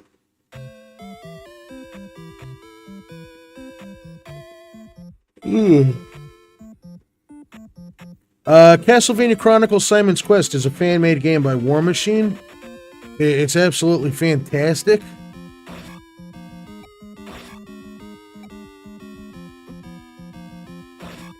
And just, he's working on something that I'm kind of sworn to secrecy about right now. But it's... I get periodic updates from him about shit. I give him insight on stuff and he tries it out. And so far it's looking so good. War Machine is the name of the developer who made Castlevania Chronicles. Well, Castlevania Chronicles 2, Simon's Quest.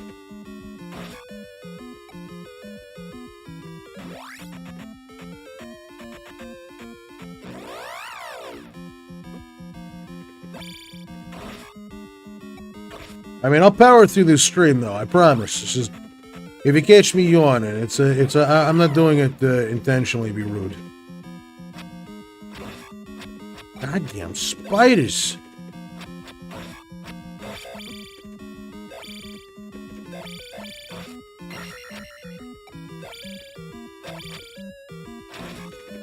Well, I mean, how? Because, I mean, you know, if I kill 5 of these goddamn things, it's 100 hit XP.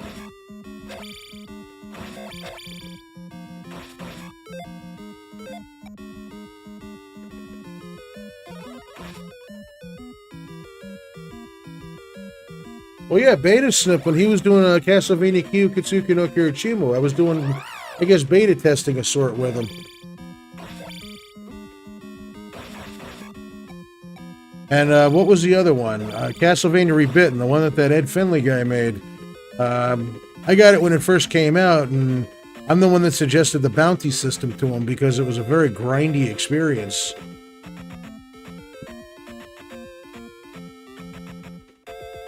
Told him that it would be like way, way, way better if just like it would be a little bit more of an immersive experience. Where if you go to a town, it's like, hey, these mermen are disrupting our trade routes. Kill 10 of them, and you know we'll be able to like get supplies in the town.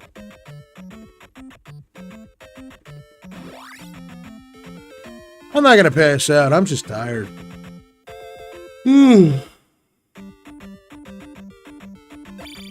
I mean, plus I'm on my feet all day. So it's just, physically, I'm like, blah. Like, when I woke up at 8, I'm like, no, I'm going back to sleep. But then old Mr. Nibs down here was like, dude, I gotta go out. And it was just like, fuck it. I like to say within the next hour and a half, it'll be done. We are going at a pretty decent pace, and as long as I don't forget where stuff is, we'll be okay.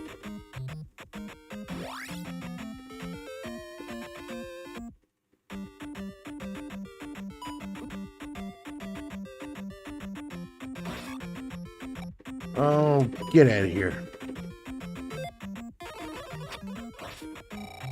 Talk about abusing the system.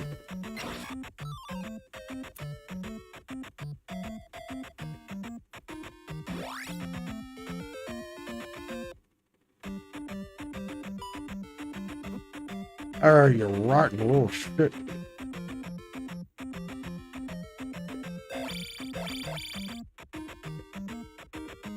Yeah, but straight up, it's so cool being able to interact with guys that develop these hacks. And if I give advice to them and they take it and it makes their thing better, that's even better. But I do love the ability to just sit down and chat with them about stuff. It's great.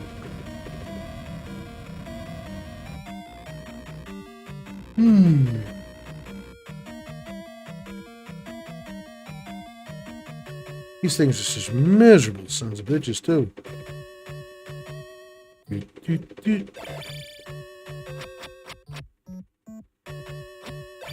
Oh, he figured me out. Get up here. Come on.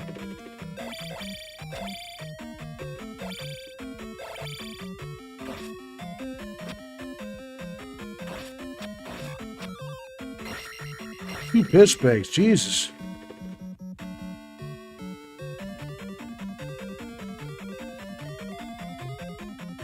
Oh my God, Prince. I haven't thought about that guy in years.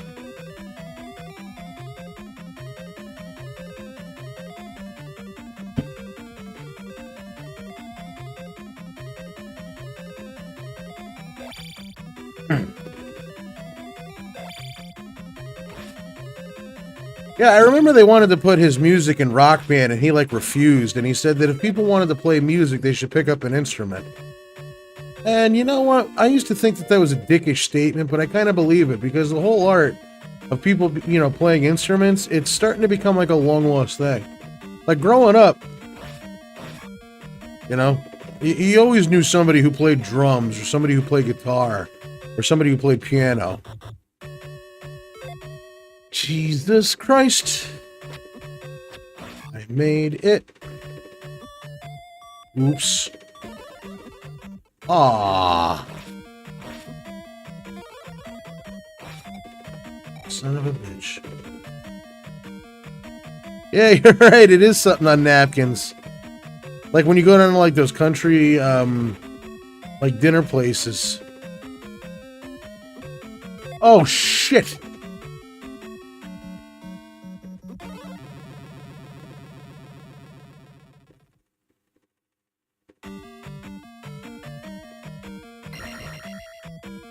I mean, I'm not going to get too grouchy about it because I did have one life left. It's a good thing I found that stupid doll in the middle of the field, huh? Kiss my ass. Oh, shit, shit. Haha. Fuck you, fuck you, fuck you, fuck you, fuck you, fuck you.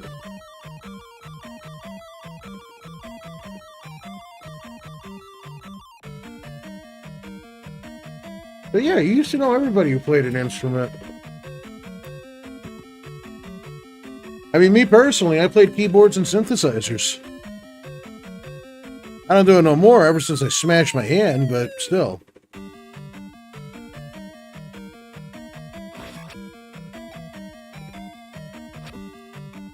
Like, I started noticing, like, how shallow the pool was about, you know, about the time that I was gearing up for live touring stuff, and just, like, hey, do you play keys? Do you play keys? Do you play, drums? No, nobody played anything.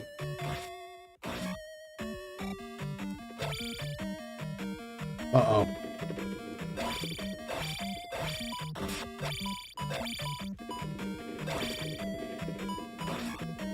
Yeah, give me them boots. Too bad they're not like the Pegasus boots in Link to the Past where you could run fast, just...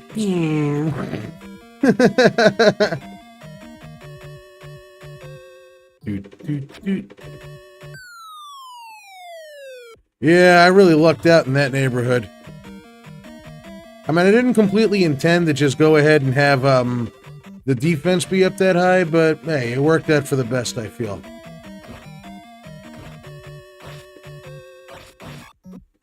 Shitters! Kiss my ass. Hey. This guy wants to pop up and ruin my day, too.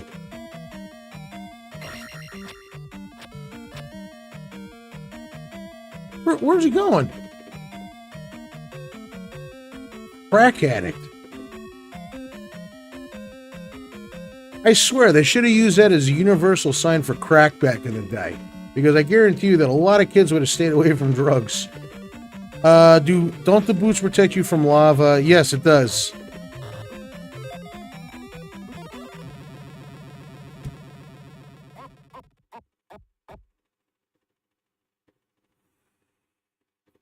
Goddamn son of a...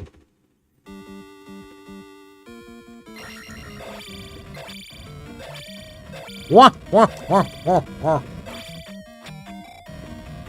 You know, I've noticed, too, that a lot of the sounds from this game they put in Mike Tyson's Punch-Out. I used to play I Have No Mouth and I Must Scream. That was a kick-ass game.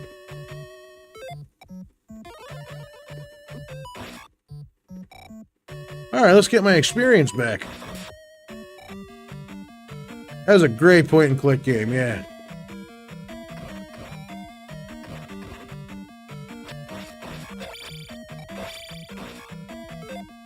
Alright, so we can jump. Grab the key. Not as bad as the dog and duck hunt. No, the dog and duck hunt was cute. But I mean, like, the magic spell is the same sound that, the hell was his name? Tiger something.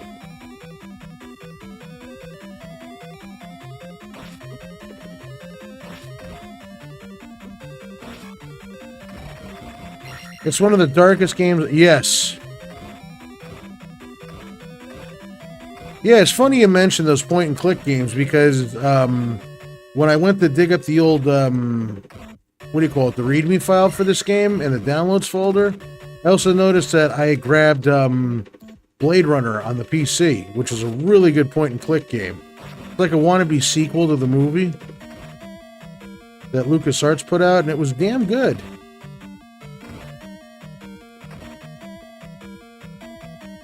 No, that game was really dark. Phantasmagoria is another one that's on the list as well.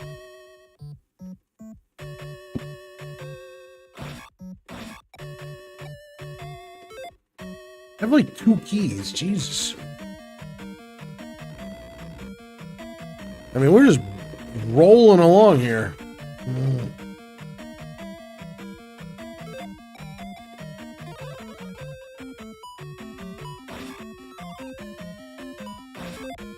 Yeah, give me my health back.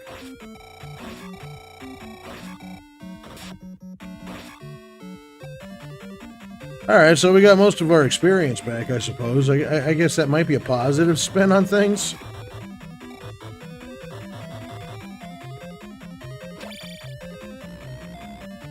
Fate of Atlantis, that was another good one. I was always partial to Sam and Max Hit the Road myself. That was a great game.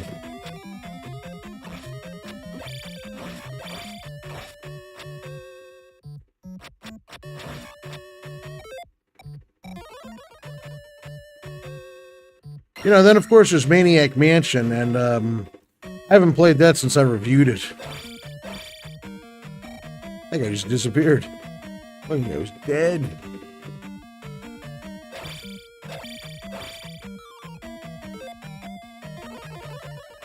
Have I played any more recent ones? Not recently, no. I mostly stick to the old stuff. Maniac Mansion is eventually going to get a redo, I think, as far as reviews go. Because that personally, to me, was when I finally started to figure out how to do this shit. Like, right?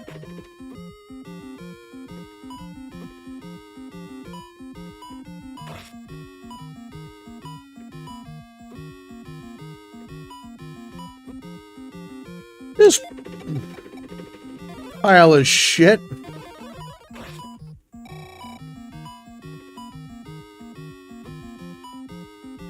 Can I just go in a corner like this? Hope for the best? Yeah. I let him kill himself.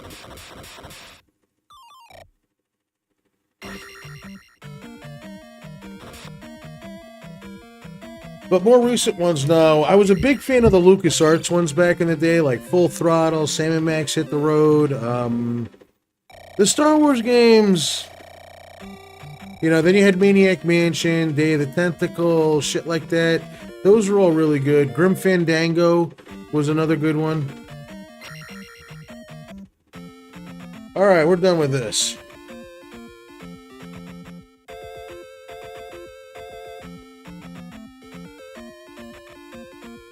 Hey, that was a fast...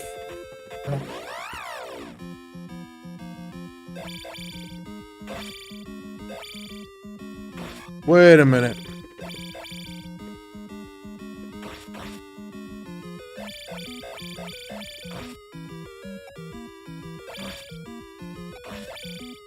Honestly, Tech, every time you do give a suggestion to the hacks that I've played, you've been really spot on.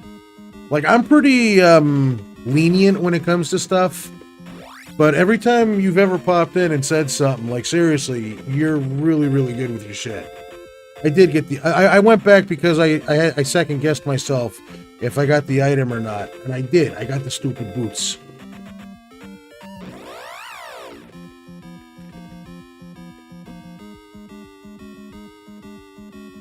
The maze had a magic container? Alright, we're off to it. Hey, fuck you. Like, right here, though, the enemy placement is very, very heavy. My favorite point-and-click adventure game is the Unavowed. It's where not Harry Dresden performs an exorcism on you, and you find out you were possessed to be... I haven't heard of that one, but I gotta look it up.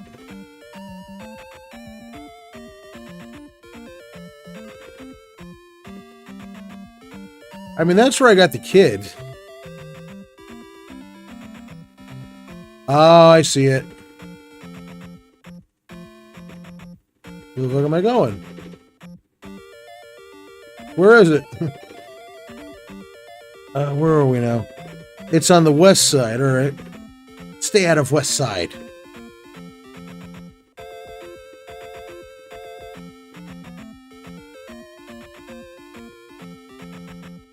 And you know, when it does come time to do a Blaster Master one, we'll absolutely have to take a look at your version.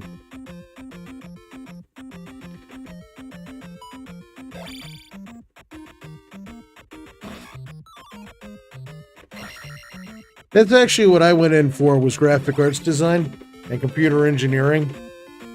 Just ITT Tech was a fucking ripoff.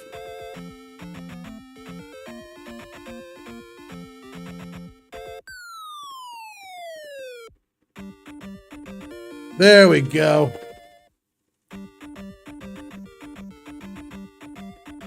Blackwell does sound familiar, but I can't say that I've played any of the games, to be honest with you. It's scary what happens to children, especially online grooming. There are so many capture groups that do what Chris Hansen did. It's absolutely terrifying. I mean, I'll be honest with you, that's pretty much one of the reasons why I'm such a dick about, no, ITT is done. They found out that that shit was a scam. But anyways, that's actually why I'm such a dick about, like, channels that, focus purely on kids. Like, making content for kids. I don't agree with that sort of shit. And you know what? Like, if you were gonna, like, do Mr. Rogers shit, and, like, do stuff that educates them or teaches them to be better people, then, yeah, more power to you. There's no problem with that. What I do have a problem with, though, is, like, a 30-something-year-old, hey, boys and girls, today we're going to be playing, Pokemon. You know, it's a... First off, you've got Pokemon fans that are in their 30s already. So you can attract that audience. There's nothing wrong with being a Pokemon fan. I have Pokemon games too, and I play them, and they're fun and they're cute and shit. But when you make shit that is specifically geared and aimed at getting kids to watch your shit, it's either very, very weird or it's just all about getting the numbers. So there's something inherently off-putting to me about that. Like, I straight up make this thing, like, every video that goes up, not appropriate for kids. Because, for one, I don't want kids floating around the fucking channel. Just because that can open up a whole can of worms. There's a guy called Reporter of the Week who says it resembles Mr. Rogers. Did you know that Mr. Rogers and the guy who did the count on Sesame Street... I didn't know they both died from stomach cancer. No. But I mean, it's just... Something about that, though, it really, really bugs me. And people don't realize how, like, susceptible, like, kids really are. And I'm not saying that, like, you know, just, like, ban kids from using the internet, because the internet is a very helpful tool, and it's very good for socializing if you've got, like, social anxiety and shit like that.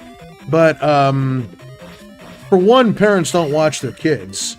And, like, there was one time that my youngest was watching a show on YouTube, and it was just one of those fucking guys. Like, it was one of those, it was one of those, like, Scandinavian guys that plays Minecraft, you know?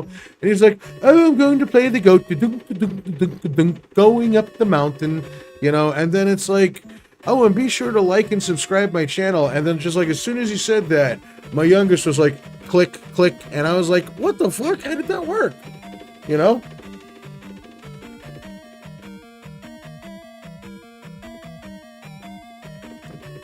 They did fix the XP in this one. They die so much easier. But it's just, yeah, that's really all I can say about it without, like, repeating myself is. It's just that it's very, very weird to me. I'm sorry, I'm 38 years old. I don't want kids to watch me. You know? I don't want their attention. You know, and it sucks too, because, like, something like Minecraft... Minecraft is a pretty fun game, and I appreciate that it teaches kids to be creative. There's actually a hack out there that I wanted to try that, it's like, a survival zombie simulator. And it looks really cool, and it's, like, right up my alley, you know? But once again, there's that problem. I don't want 6, 7-year-olds on the channel.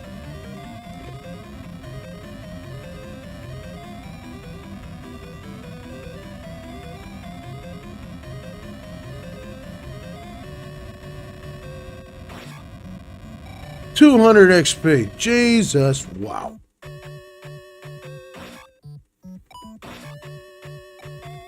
Yeah, so it's just, it's weird.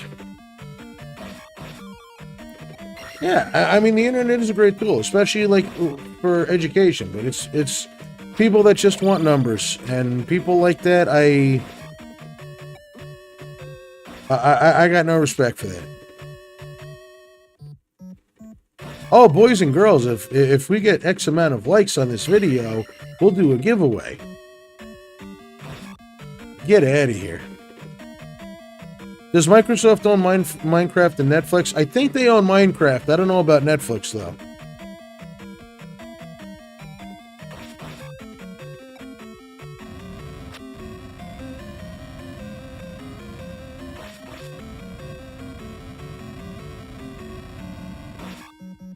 Boom. Same with The Sims. Yeah, I build the houses and then I forget about the people.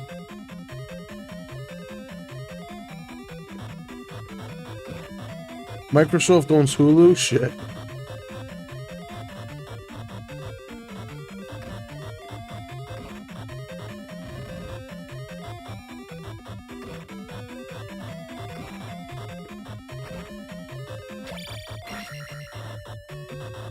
Here's my S. Here's my S. How many keys do I have? Jesus, I burned through all of them?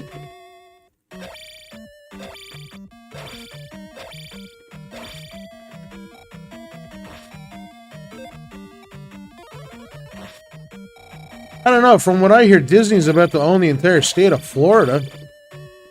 Which... Don't go to Florida. Go to Disney World. That's just it. It's not Florida. It's Disney World anymore. The whole fucking thing is Disney World. Even the snakes and the alligators.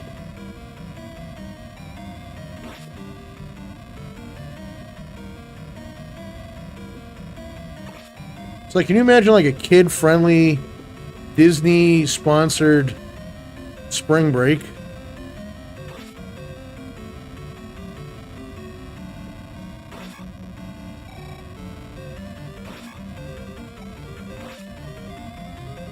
Come on, give me my XP. Alright, I can't stand that fire sound. Yep, Disney owns Star Wars now.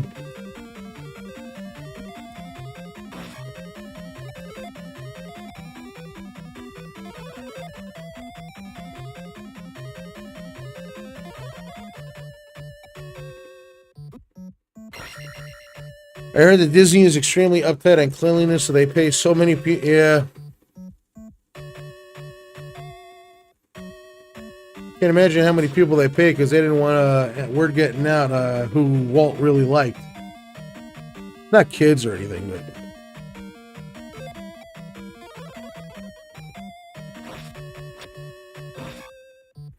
Apparently he was a fan of the shamans. Allegedly.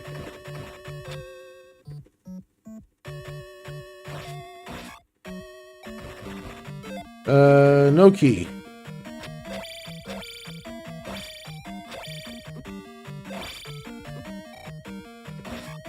No key.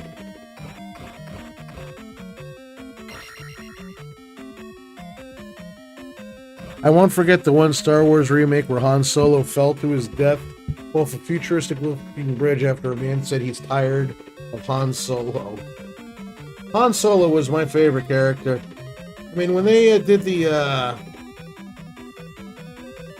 those last three movies, oh boy!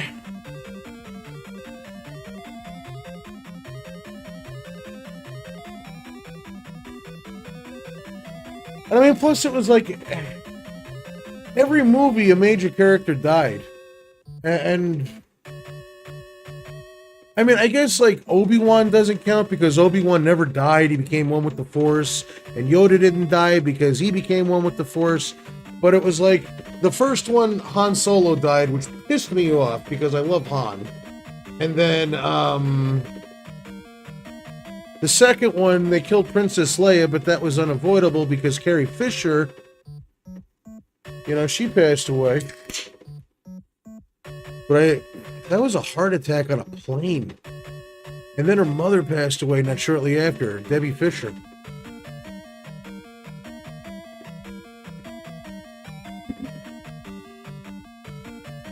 So it's like I'm going into the third... Oh, and then they killed fucking Luke Skywalker. But Luke Skywalker became one with the Force, so that's okay.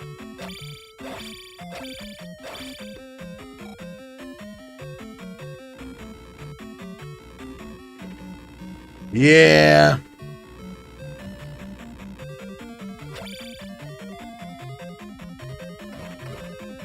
Yeah, it was the old Billy Mays special.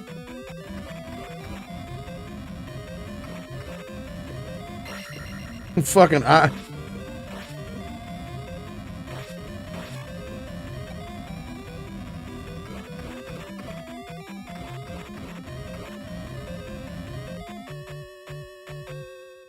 You know, that's really scary just to think about it. I mean, you've got Billy Mays in an airplane bathroom, you know, with like a rolled up dollar bill. Okay, let me get... Son of a...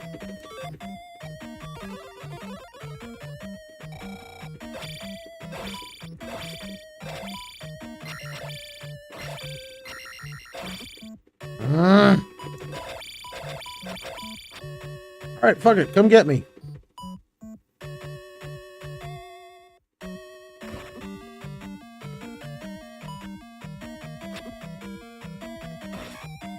God almighty. But yeah, I can see Billy Mays in an airport bathroom, rolled up dollar bill. You know, just... But wait, there's more! And then that was the end of it. Done. Did you know the movie Airplane based off of a real situation where volcanic eruption in Discardia caused engine? Airplane, wasn't that the one with Leslie Nielsen, the comedy? Like Leslie Nielsen, I Am Serious and Don't Call Me Shirley? Or was that Airport?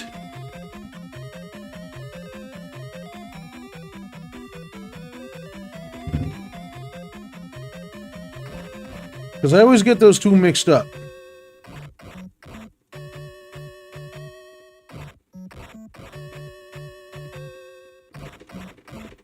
Come on.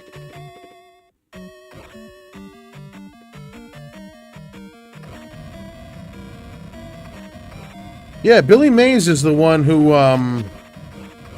died of like a cocaine thing on an airplane.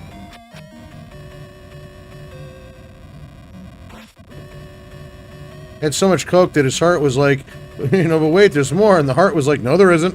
Done.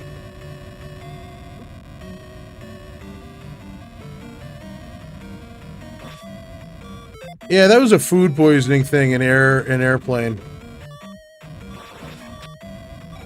Oh, wow, I'm in trouble. I won't. I won't.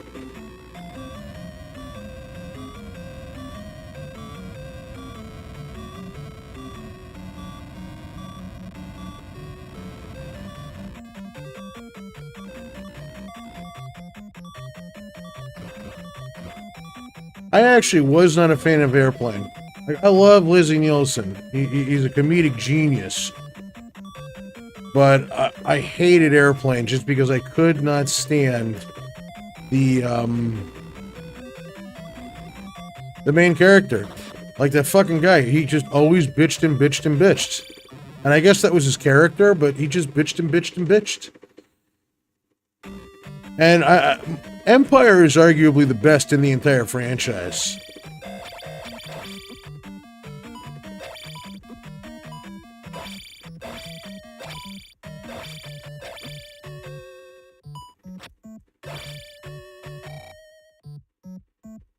I mean, Return, it was like, yeah, this is done with. I mean, A New Hope was good just because it set everything up and it was well done. Love the budget. And I still get, like, goosebumps on my arm at the end when you got that music playing and the TIE fighters are pursuing Luke. That's always going to get, like, the hairs on my arm and, you know, to stand up in goosebumps. But Empire was so good. Just Return.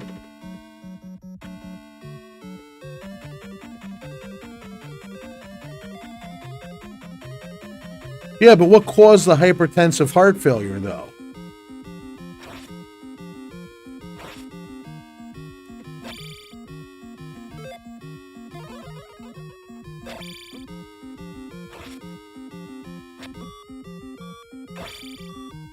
Come on, I'm trying to kill the barbarian.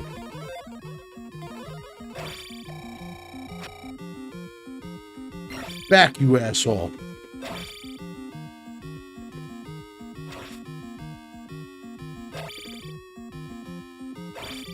One-of-a-kind boss. You never see him again.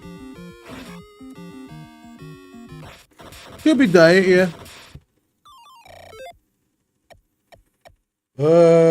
No. We're gonna hang on to that. He does kind of remind me of Bowser, yeah. Well, I mean, if we're talking like the original versions and then the George Lucas remasters that they re-released in theaters back in the 90s, there's no ifs, ands, or buts about it. The originals are leaps and miles ahead of the remasters. The remasters, they just did not have to fuck with them. They didn't have to do anything to them. They prettied it up a little bit, you know, but it was like... I remember seeing The Empire Strikes Back when they re-released it in theaters, and I kind of fell asleep just because there was so much more added filler. You know, and it was unnecessary. I'm supposed to get something here. Head on, apply directly to the forehead. Head on, apply directly to the forehead. Yep, I remember that.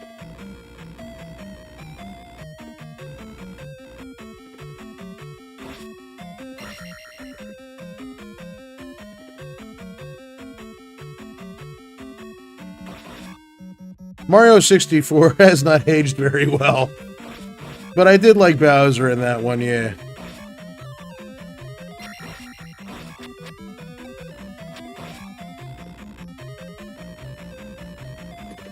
What is the Gary Bowser situation? This sounds like a Walt Flanagan story.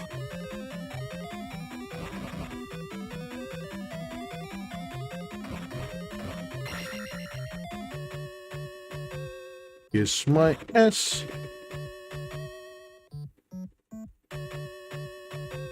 Kiss my S.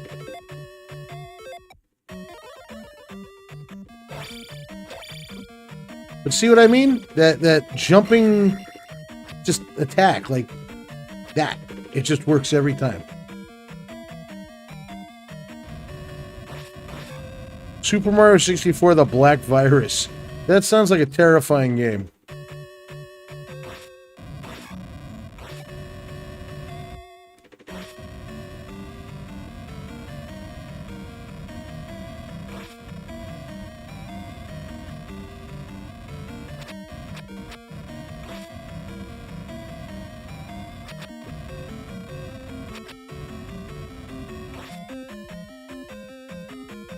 Alright, well, let's just hope we're going the right way.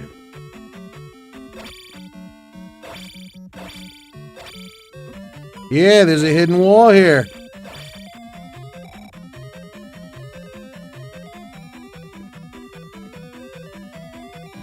I've never even heard of this Black Virus.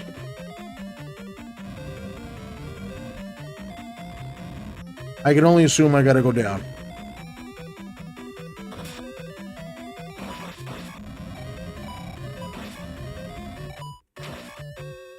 Kiss my S. Kiss my S.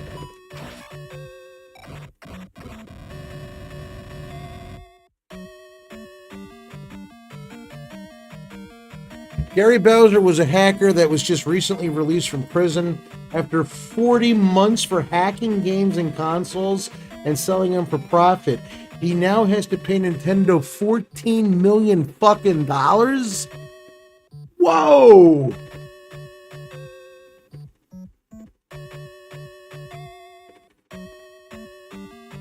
Jesus. Well, you're indentured for life. Like, hey, honey, you want to buy a house? I don't think so.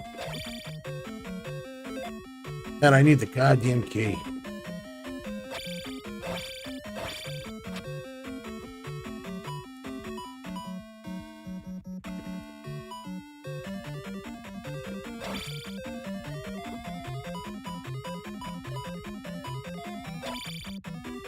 Like, I know my kids are in, like, the creepypasta stuff, and that's what Black Virus sounds like to me.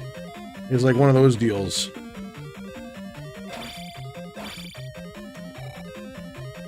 And I can't just do the fairy spell and pick it up, because apparently when you're a fairy, you don't have arms.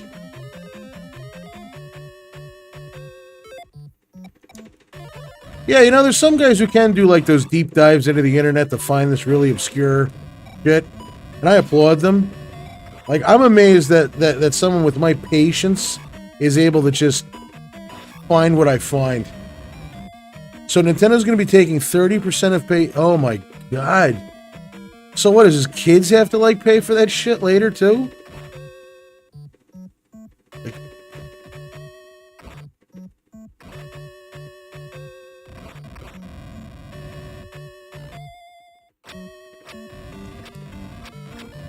Like, can you just imagine knowing that 30% of your paychecks are disappearing forever?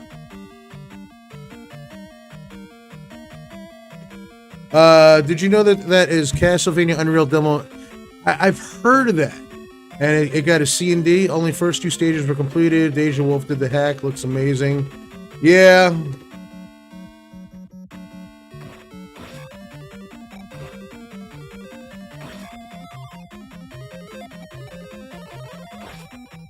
I've only seen like the opening intro for that. I know that they were working on a remake for Code Veronica, and it garnered a lot of attention. And I think that that's the reason why it got shut down, is because it garnered a lot of attention. And it sucks because, like, I was following it, and from what I had seen, it looked absolutely amazing.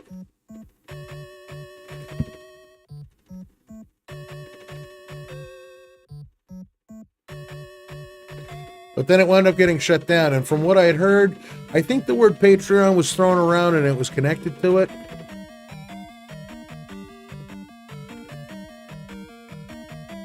Well, Zelda, you make a really wonderful point, because anytime I play a lot of Konami shit, okay? But the thing is I have never, ever, knock on wood, I have never, ever had Konami, like, copyright strike a video or fuck with me in any way. Even when I'm playing the regular games or the ROM hacks, what I get copyrights for are from some dickhead named Bobby Cole, who went and like he made his own version of Nintendo music or some shit like that.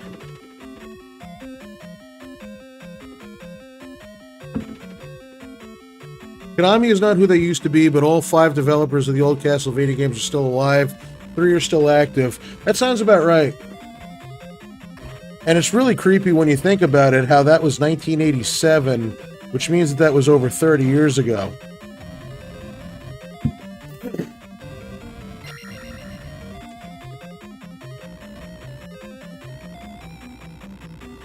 Like, the one that always gets me, and I'll show you after we get out of this palace.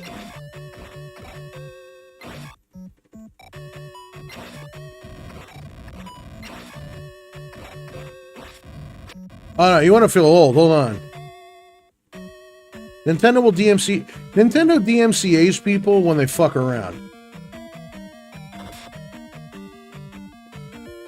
Alright, so now we got the flute, which is going to kill the spider. I'd rather just attack the spider and stab it in the face.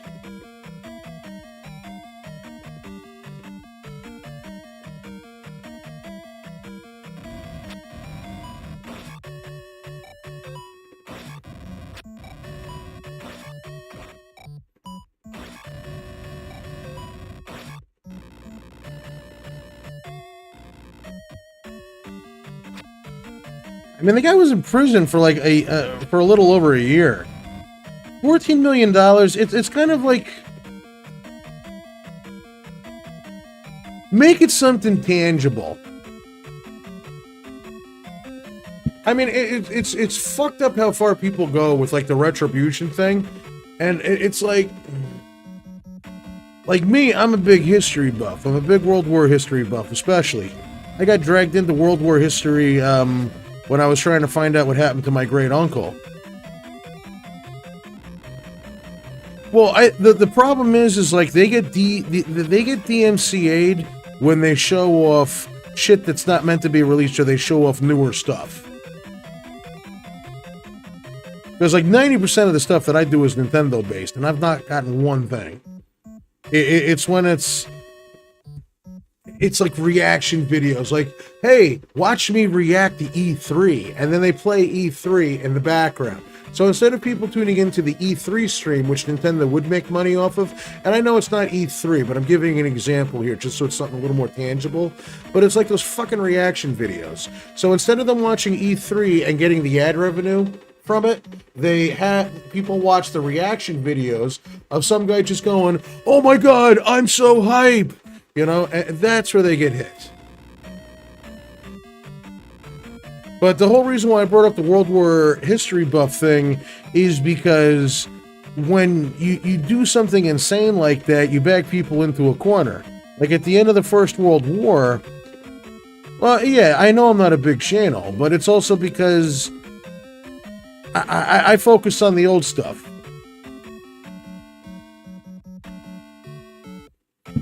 All right, so wow, you can actually pause it in the overworld. That's pretty awesome. All right, I'm gonna find this, and where is it? It's listed. All right, so it's well, if we go to the TV screen, been rated R so it's by under the a Motion media Picture source. All right. Association of America. This means those. Now, if I could find it, this will make you feel old. As soon as I find it. Oh, you could do it in the original? That's awesome. I'm actually really digging how well the latency is on this one because I just said that and you responded to it. Should be. Yeah, the problem is I've got folders for folders for folders. And this is something that I grabbed for like longer videos. And just thinking about it, it absolutely blows my mind. But yeah, I got to finish up the other thing because ADD is kicking in really, really badly right now. After the end of World War I, what they did was they imposed so many restrictions on Germany that it weakened the state and the core government so badly that a takeover by those assholes was inevitable. And if those assholes actually didn't take over, and Germany just paid the reparations that were due, people estimate that they wouldn't have paid off those reparations until somewhere like 1988. And those reparations came into place in like 1918. So 70 years of a country paying reparations. Millions and millions of dollars. Their natural coal exports were getting sent here. This whole lower portion of the country was a demilitarized zone, which at any point if Germany didn't pay, the French had full authorization to invade the country through that DMZ. And Germany couldn't even defend itself because it only had 100,000 standing army. They couldn't have boats, they couldn't have tanks, and you weren't allowed to have planes either. But it's not that I'm defending what happened, but what I'm saying is that when you impose these insane restrictions on something, it's not only absurdly unfair, it puts an undue amount of stress and punishment on people. It's not realistic, and it doesn't help anything. Like, is Nintendo going to go in the hock if this fucking guy doesn't pay? No, he's not. So it's just $14 million. That's insane. So we've got it under video standards, maybe videos, commercials. Nope. Maybe it's in the secondary thing. It's got a point. As soon as I find it. Maybe if I just look it up this way.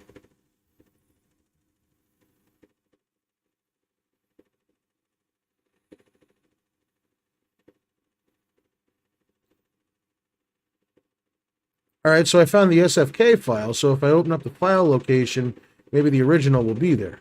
I hope. Please tell me I didn't get rid of it.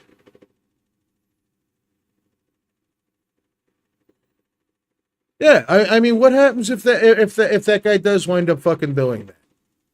It's just, I think that's really sad, and it's not even excusing what he did. It's what he did was, wrong. He got in trouble for it. He did his jail time and all that. He didn't do something explicitly horrific, And once again, it's not that he did something, right, but it's just, you don't have to charge him 100,000, like maybe 100,000. Like that would hurt his pocket, but it wouldn't, bleed the guy dry until he's 80. That's just all I'm saying. Really, where the fuck is this? All right, anyways, you know what? I tried to show something cool, but I can't seem to find it anywhere. But the whole thing is I had some original commercials from the 1980s on the Famicom disc system of the Legend of Zelda games. And it was like this little girl, and there was like a middle-aged man Like she goes into the store and she's like, you know, like that. And he sees like the Triforce on her hands, like, oh, Zelda II, you know, and all that. And then like the wall opens up and all that. And then it's really, really weird and makes me feel so old when I stop and I realize that this commercial was from like 1988. And then that's 4 years after I was born. And then thinking that that little girl is all grown up now and has a family. And that middle-aged man is most likely in his 70s if he's still alive. Just thinking about that, like, it freaks me out a little bit. Just a bit, just a tad. So yeah, moving on. All right, so we're off to, I think, what is the final palace? And this is where you have to do a shit ton of legwork, too. But we are making some pretty good time, I think, today. But you know what? I remember I had the commercials stored somewhere, and I used to use them when we did like the little commercial break things. Oh, these little... I forgot about these stupid flies, and I hate them so much.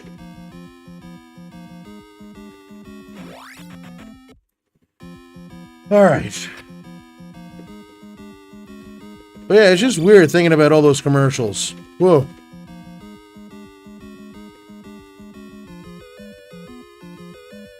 And I know I've referenced this one before. Do I like Avatar the movie, the latest one? At sea looks absolutely real, created using Autodesk Maya. It doesn't surprise me considering that it's James Cameron. I haven't seen the newest one, but I enjoyed the original one. I saw it in theaters. I had the 3D experience, and it was really, really good. And I mean, even that looked absolutely amazing, so I can only imagine what the new one looks like.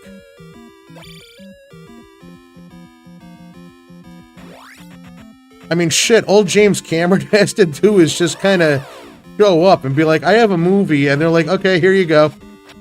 They're good. It's really weird thinking about how he came out, too, you know? It's like, I remember when he first started up. Like, I mean, Terminator was obviously his big break. And he originally took the script and threw it in the garbage, and his wife bought it off of him for like $1. And I mean, they're not together anymore. I don't think, yeah, him and Gail Hurd split, I think. But point being is they both made a pretty penny off of the Terminator. And that's how we got, Arnold to take him, the world took him seriously.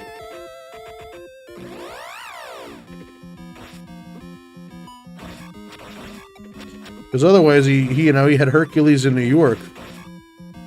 Or then there was that one TV show that he did. I think it was a TV show.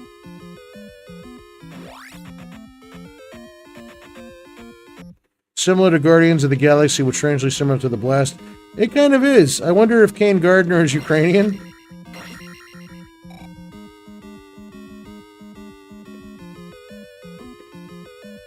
You know, it's funny you mentioned that, because the other day I actually had a couple Ukrainian customers drop off their shit. And, like, I recognize the language, and I saw their passports, and I just looked at them, and I was like, Slava Ukraina, and they fucking fist bumped me. It was pretty cool. But they were very nice people.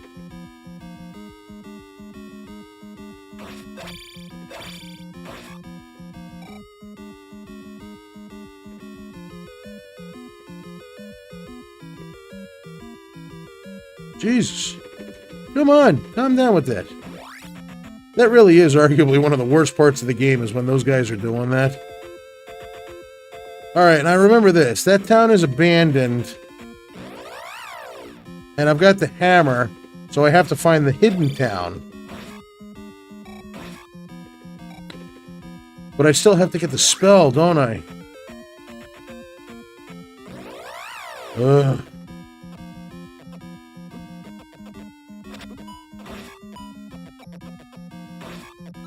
Ooh, man, and he dropped a red one. Ow, that scene straight out of Predator? Or rather poorly... Predator was bad. On the NES?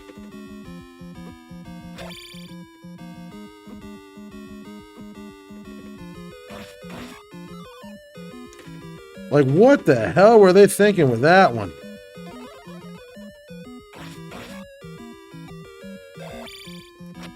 I mean, you know, it's funny, too. Sunsoft is honestly the only company that I can think of back in the day that if they had a movie license, it would actually be done properly.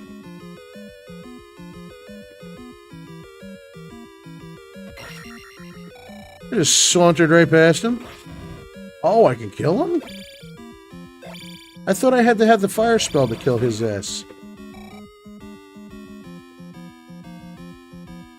Boo Diddley, which those eyes resemble, named after Boo Diddley, the famous person?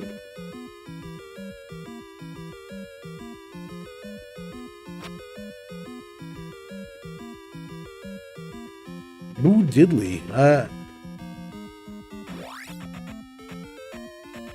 I'm lost. I'll be honest, I'm totally lost.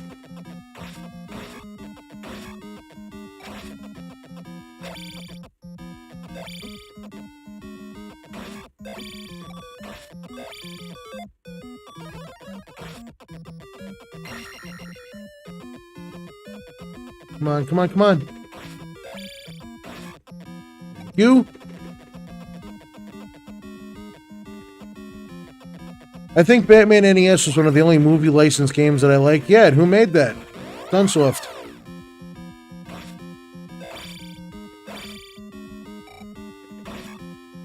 I'm the rare 80s Arnold fan that doesn't enjoy the Predator movies. I mean, I never get on anyone's case if they don't like someone.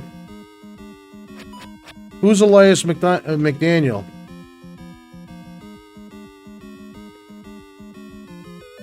But yeah, I don't get on anybody's case if they don't like something that's popular. Like Predator 1 and Predator 2, I enjoyed them. I hated all the other ones.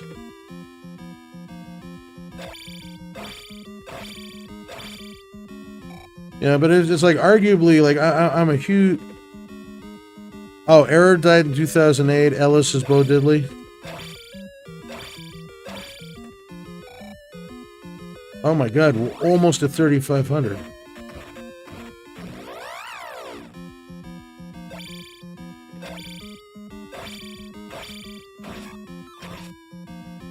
Isn't this one of those deals where I have to find the town? Gremlins 2 was great. How am I going to find this town?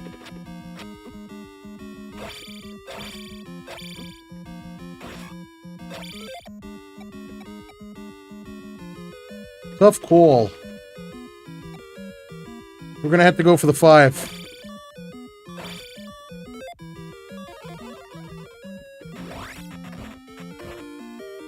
Thank you. Fester's quest was a bomb.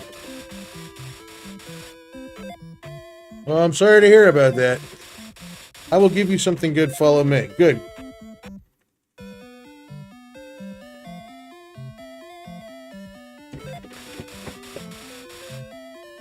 That's nice to know.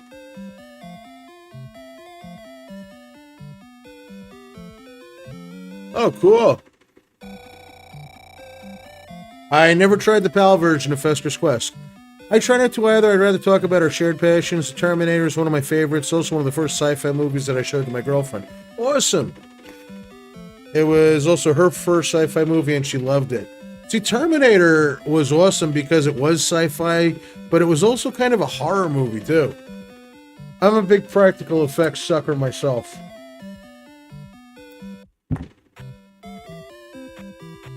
Now, I think I have to talk to somebody in this town, and then I go to the second, to the original town.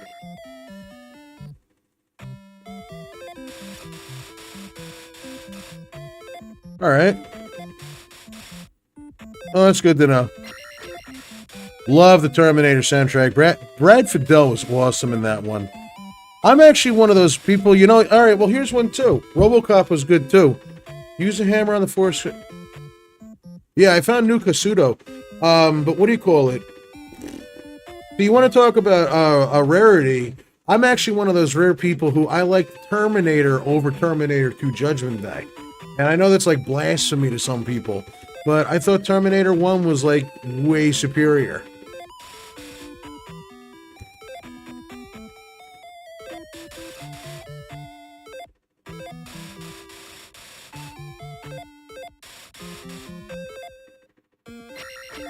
Oh, she'll love RoboCop.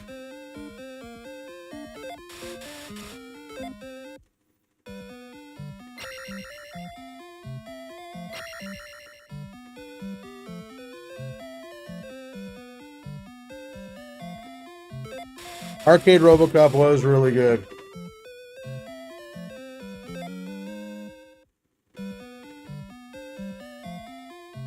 But if you like, if I had to compare Terminator 1 and Terminator 2 and why I feel that the first one was better, is one, yeah, I absolutely loved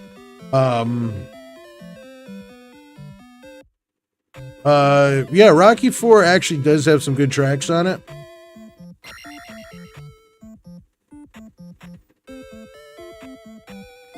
Terminator Genesis wasn't too shabby. And hey, Beta, how you doing, brother?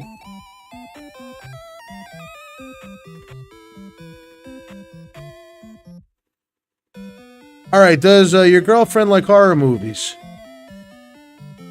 There we go. I don't have to worry about keys no more.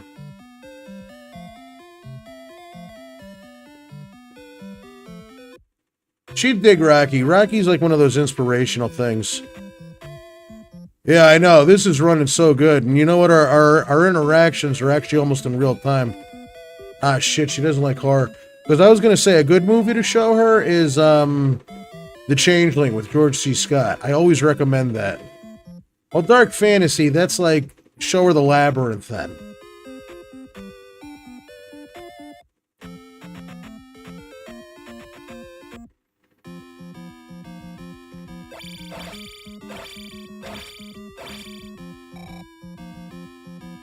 Buffy and Angel are good, yeah.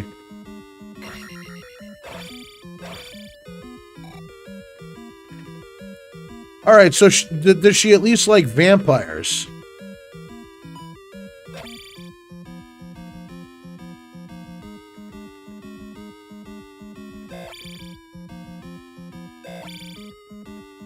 Many artists such as Ian Hunter had songs on soundtracks that aren't.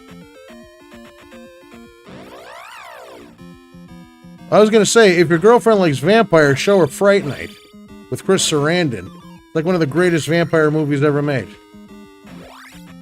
Pink Flamingos. Yes. That's what you could definitely call a guilty pleasure.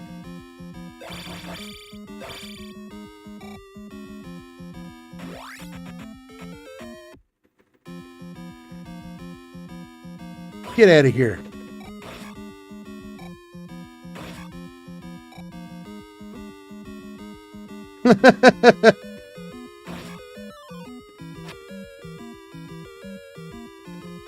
It's a little close for my taste.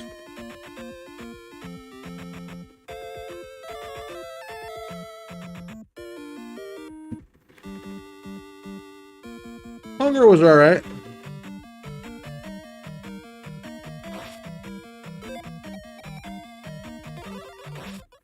So what am I missing?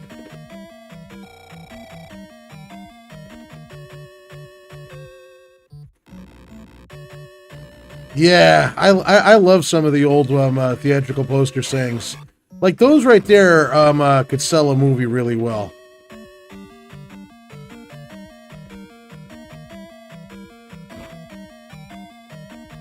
Like Maniac, I warned you not to go out tonight. That was a classic.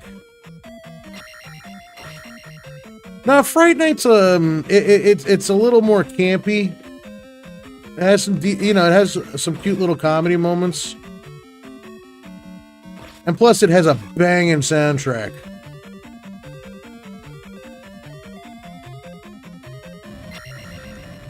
Yeah, the level palette for this one is not too appealing.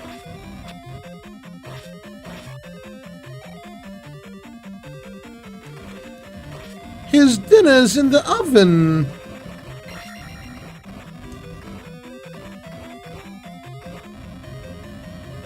I swear to God, every time I watch Fright Night and I see Evil Ed and Charlie Brewster, I think of James and Mike.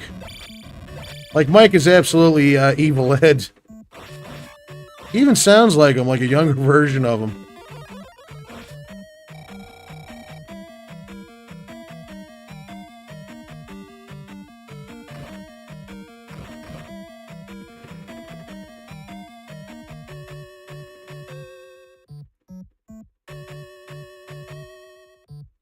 I have just been fired because people don't want to see vampire hunters or vampires anymore. Evil Dead 3 was definitely more of a dark fantasy film. Absolutely. And plus it had the comedy aspect going for it as well. Like, that's like slapstick shit. Look at that, 100 XP apiece. We're gonna be leveled up in no time. Ghostbusters, hands down. Yeah, absolutely. I'm telling you though, when I saw Ghostbusters Afterlife, I ugly cried. Like, it was so bad. Not that one. Afterlife though, I fucking just... That was one of those, like fucking things. Like, when I saw, Harold Ramis, like, come on screen, like you just see the hand go down on the blaster and like steady it, and then you see him. I lost my shit. It was so bad. You know what? But I'm willing to admit it, that I lost it.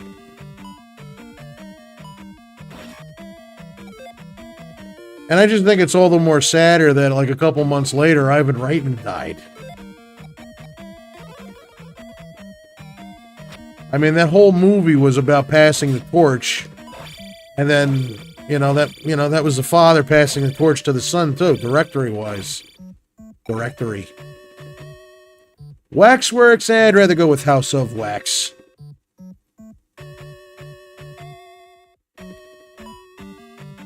I mean, hell, you can't go wrong with anything with Vincent Price in it.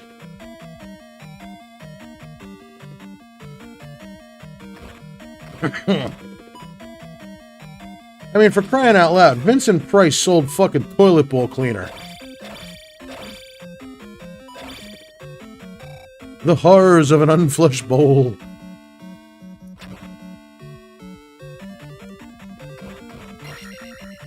I think even Paris Hilton admitted that the only reason why people watched that shit was to see her die.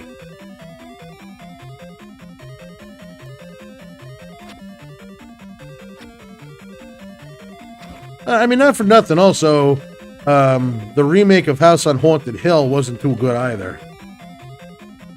That was pretty fucking shitty, too. That thing's dead. No, you don't. Fuck.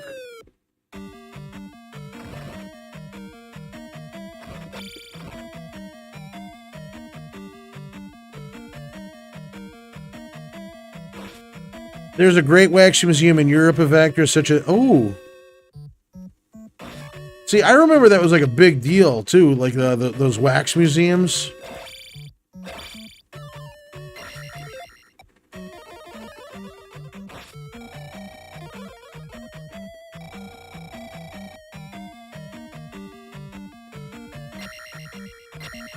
Anybody read any comics about him? Lancaro's covered a lot of them. No, I've never seen any of those.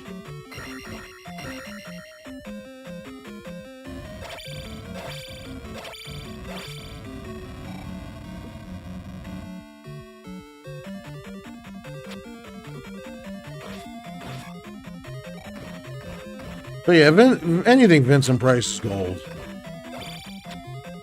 Wow, I just one hit killed that son of a bitch.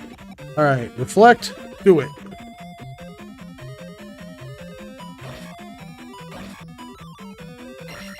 Thank you.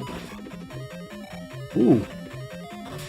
Now that I've got that key, we're really doing good.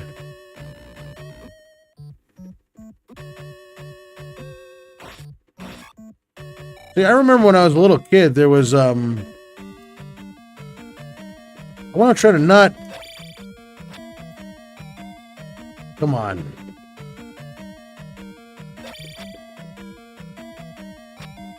I don't want to do the goddamn jump spell. Whatever. Alright, so I'm going to learn my lesson and just fly across. Yeah, not having to grind for levels is great.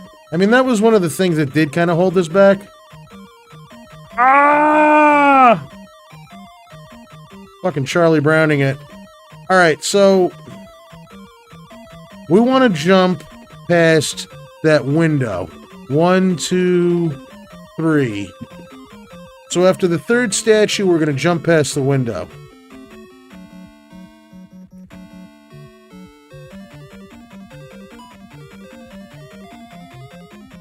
I'm going to fuck this up. No! Stargate was a cool game on the SNES.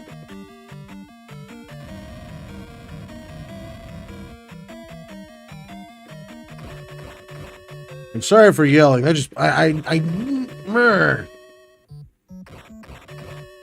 thought I had a little bit more leeway. I never played Hook on the SNES myself. It's actually decent.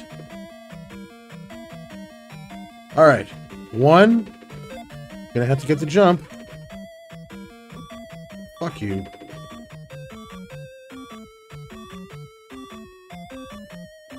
I don't want to die.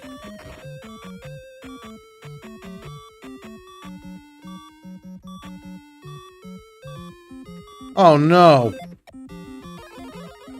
Yeah, you're not gonna get me, you son of a bitch.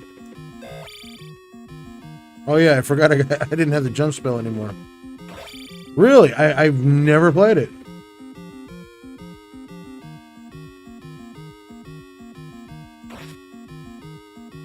Thought Star Fox is bad, looked bad on the SNES, and the GameCube version is broken. You're not exactly wrong.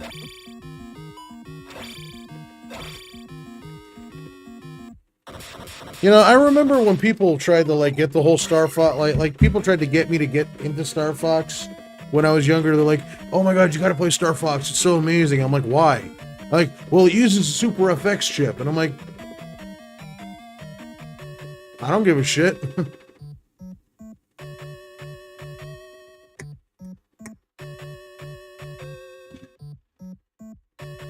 I really didn't care. Sir Blue Bottom. Oh, cool, we got the Holy Cross. That's what I was missing, was the Holy Cross. Yeah, we got everything except the fire spell. But yeah, I just could not get into Star Fox. And I mean, the Nintendo 64 version I played, I never played the GameCube version.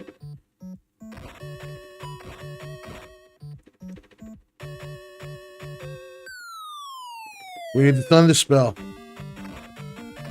And that I learned from the guy in the abandoned town. We gotta kill Barbara.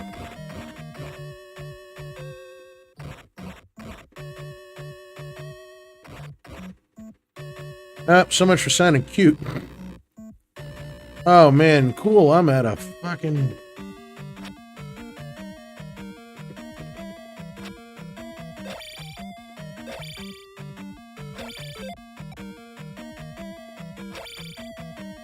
Well, I guess it's on me because I was, you know, used up all the magic.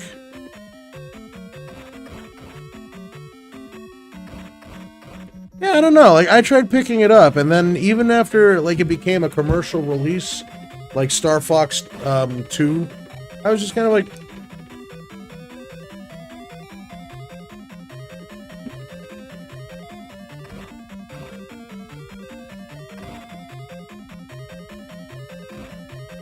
Blast processing sucked. Like, I hated that shit. See, and here's another bit of blasphemous talk. I was never really a Sonic fan. I hated how fast you went. And I understand that the whole thing behind Sonic is that, like, he's fast. But...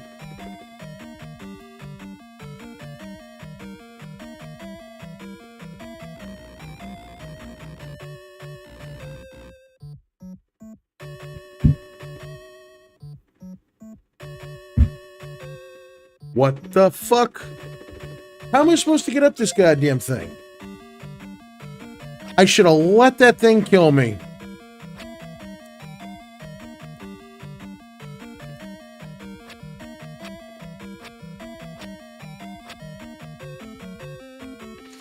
I almost feel like I can make it.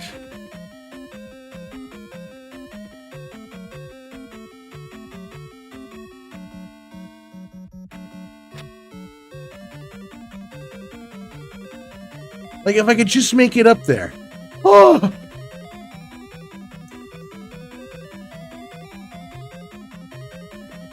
How many lives do I have? Alright, kill me. What, you're just gonna flash me? You're not gonna hit me?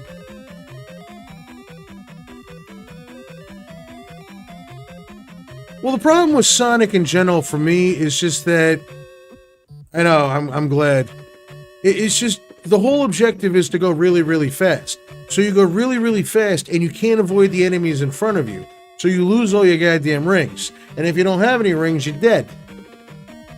So don't go fast.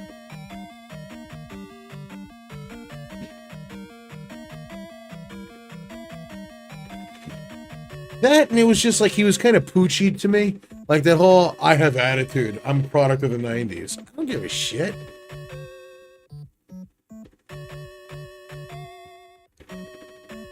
Where'd they go? Come on, kill me. Like, what are you doing, man? Come on, kill me.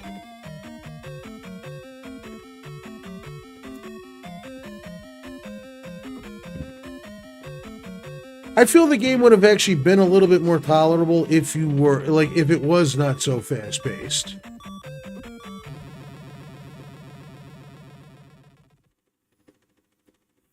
But then it just slows you down. And yes, I know I could have made that jump, but it was just the whole idea of being able to have all the magic again, you know?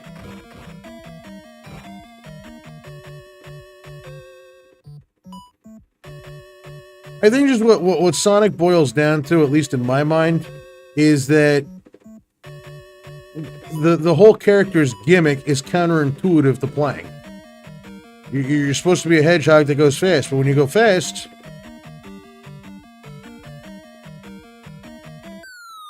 I was supposed to go through the small one.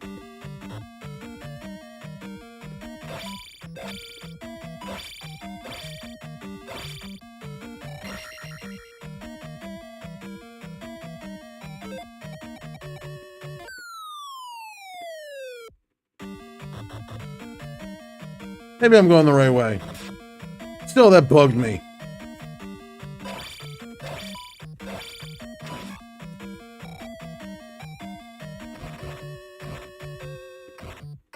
Water levels in general are a pain in the ass. I mean, Ocarina of Time, Water Temple, anybody?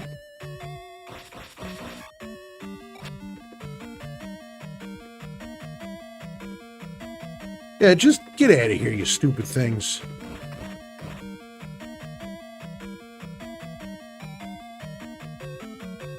Stupid KKK guys.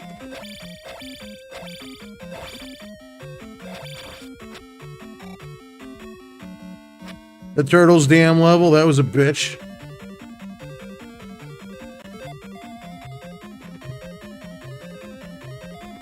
Sega's actually a cool company still in my eyes.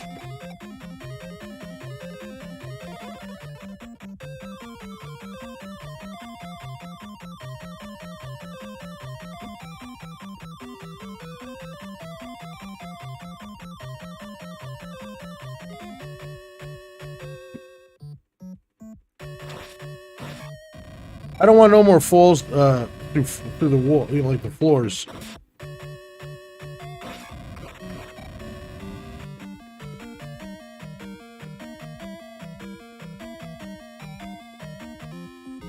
Again?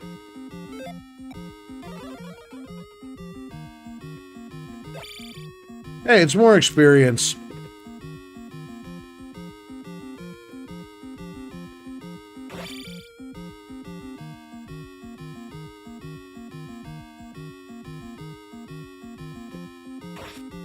Service games originally created arcade games in Hawaii, and some think that they were the pioneers behind or even the inventor of arcade consoles.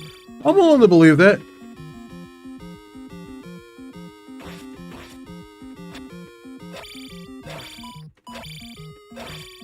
Sega, in all honesty, has always been the more appealing of the companies to me. I mean, they always had the cooler looking systems. I mean, like, if you stacked, like, the Genesis next to the Super Nintendo, Especially the American one with the gray and the purple. The Genesis model one, the fat one. Oh, it always looked better. I'm supposed to go down here.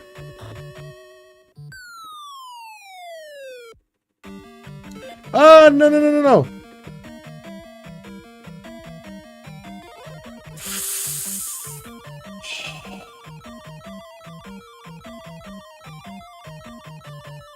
Come get me. Here, I'm gonna take a fairy shit on you. Yeah, here's a Barbara fight.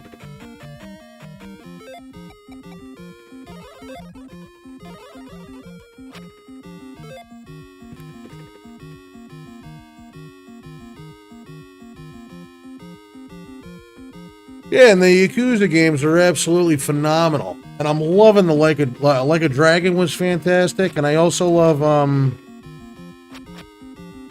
what the hell was it? The Judgment games.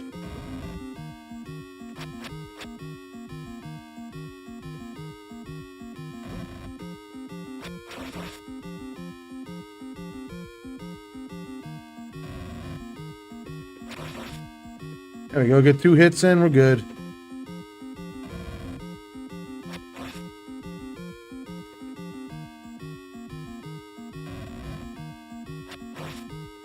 It is kind of sad, though, that the Sega arcades had to close down because of the pandemic.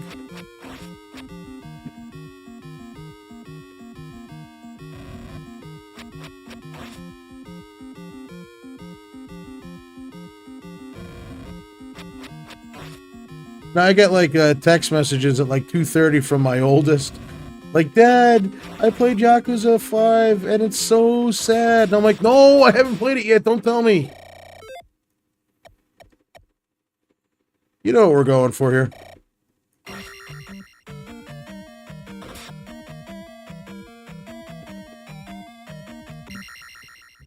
See, and because we skipped that, now it's going to jump all the way up to 8,000 XP. We're going to get the level up for the attack.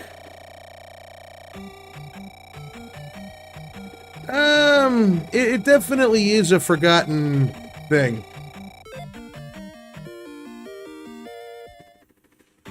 But I mean, like, periodically, like the other day, someone at work showed up. Like, a customer showed up at work, and, you know, they got out and they put their masks on, and I was like, oh yeah, that's still a thing. Are you for real?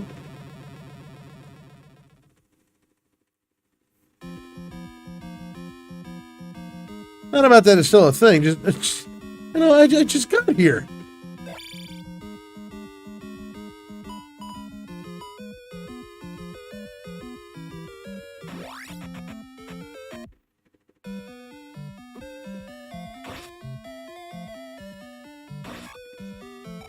And 30 XP apiece, it's not... Alright, there's a heart container far east outside. Alright, let's take a look. As soon as I get out of here.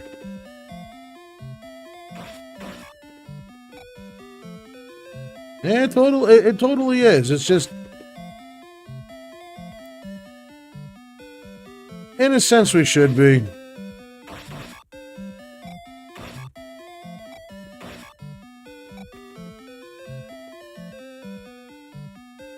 It's just, unfortunately, only this country would be the fucking country that, politicized a virus.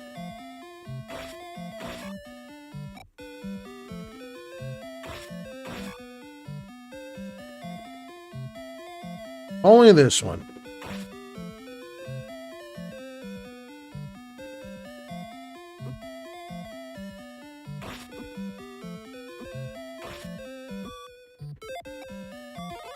I am not dying and restarting. All right.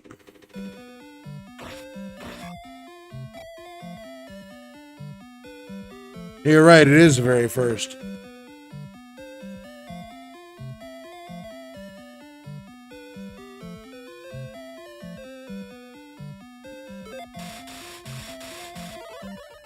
Good. Yeah, but we called it West Nile virus. You know, just another way to blame shit on someone else. Well, we politicized AIDS as well. Use that to attack another minority group.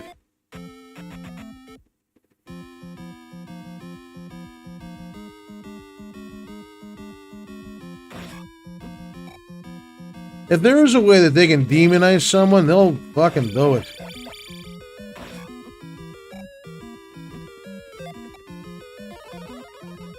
And it's sad. Like, I just wish people would leave each other alone.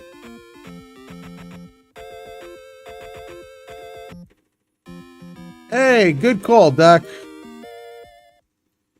Alright. Let's go finish this shit off.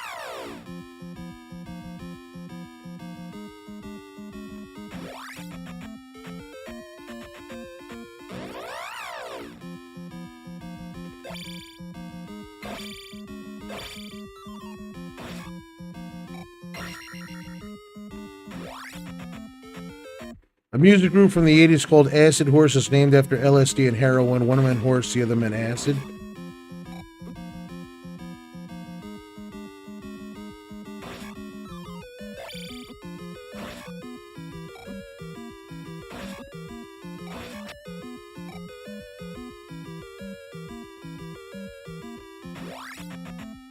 Don't eat moldy rye bread. That's where LSD is made. Yep. Jesus. Look at all this shit. Stay out of the graveyards.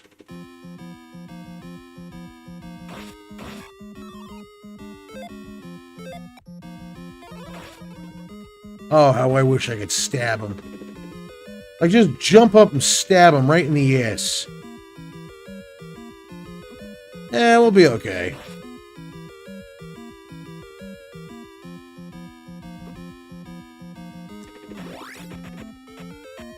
I mean, I'm glad this shit shouldn't be moving because it just looks like I'm going through the poop fields. Fucking shit, fucking ass.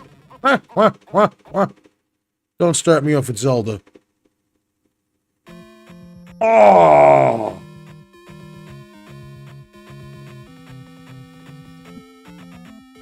Fuck you! You bitch, you bitch, you bitch. Alright.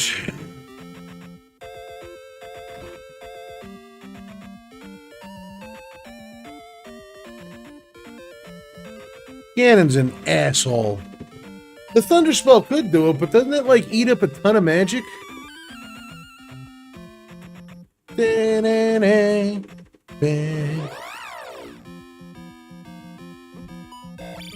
Very true.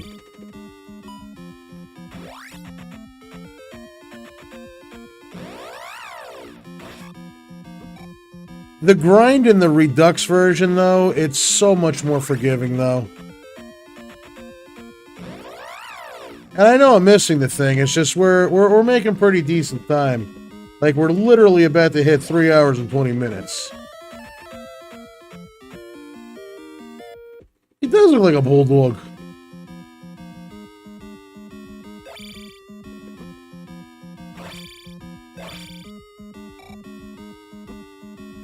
See, I remember when Link to the Past came out. Like, Tech, you're totally right. Like, when Link to the Past came out, we also got the book that came with it, that big fat book that had all those cool illustrations in it. And I remember there was this drawing that they had of Link fighting Ganon.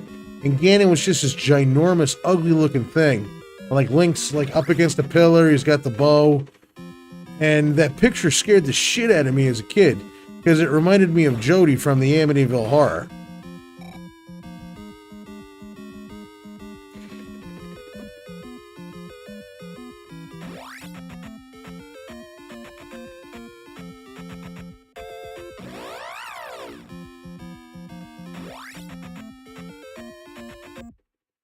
How do you shoot the dog in Duck Hunt?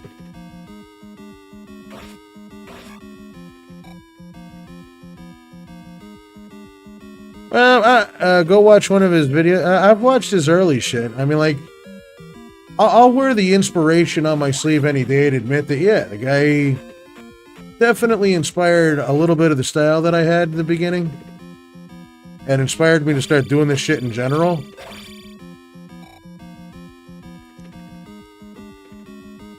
But hey, what can I say?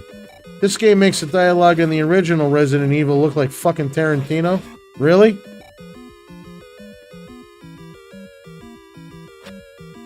I knew it.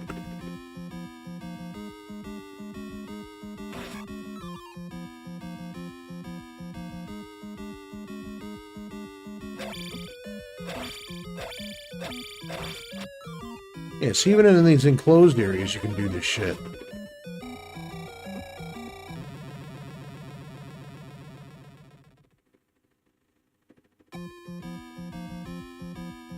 I have that one. The duck that duck hunt thing. That's actually a pretty creepy game. Chain chomps in Mario Bros. 3 would not be a thing had a dog not chased Miyamoto in real life. Yeah, it's true.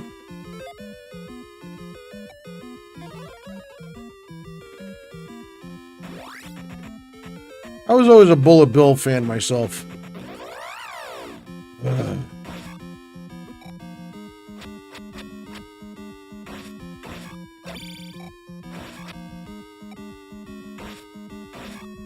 These things are such ball busters. Oh, that's very, very true, Tech. Miyamoto got inspired by a lot, and, you know, people like to dunk on the guy for whatever reason. I don't see why, because if it wasn't for him, a lot of us wouldn't be sitting here playing these games.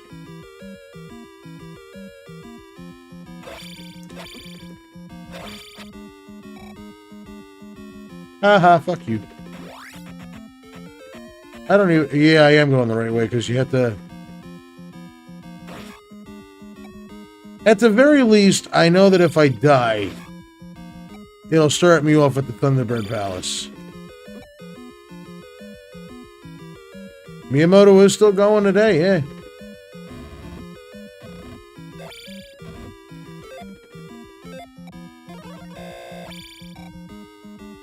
Love that sound. Ah, you blue bastard. I always wish we would have gotten a good Back to the Future game, come to think of it. And I mean, I know about the Super Nintendo one that was released overseas that was a good platformer. But I mean, I'm just talking about America, you know?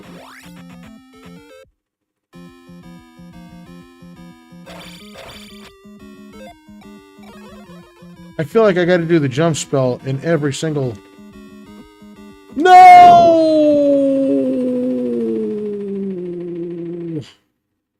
Fuck you, too.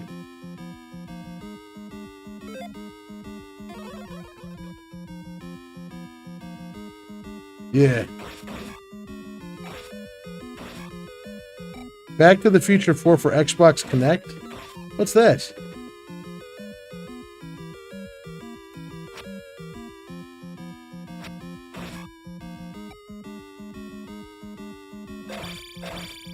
Well, he'll get credited as the creator. Oh, shh. What a dumbass I am.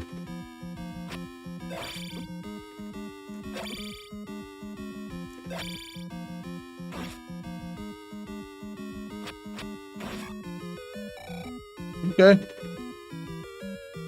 I had never heard of that one. I actually really wanted to play the Telltale games, but you can't find those anymore. The Back to the Future ones. Which is bullshit. I gotta find them.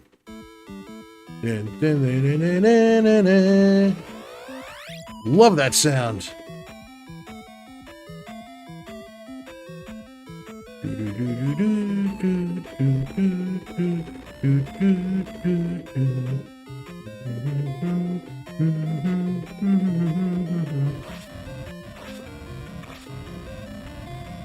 Fuck 'em.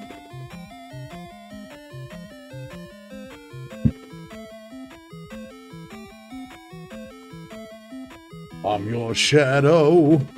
Yeah, see, oh, you shits. I can't believe how tough these sons of bitches got.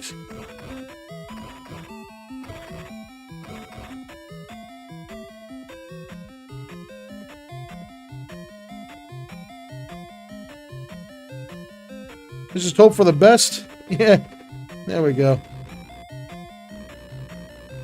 What do they credit him as, though? As the creator or as a director? Or the writer?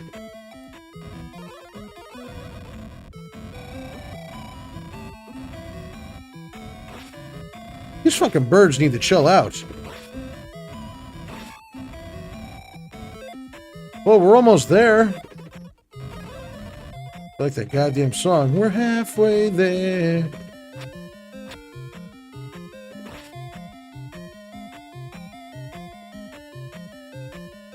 Come on.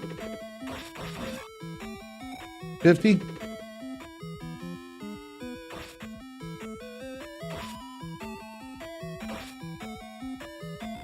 I remember the hidden room. It's one of those rooms like that, but there's blocks.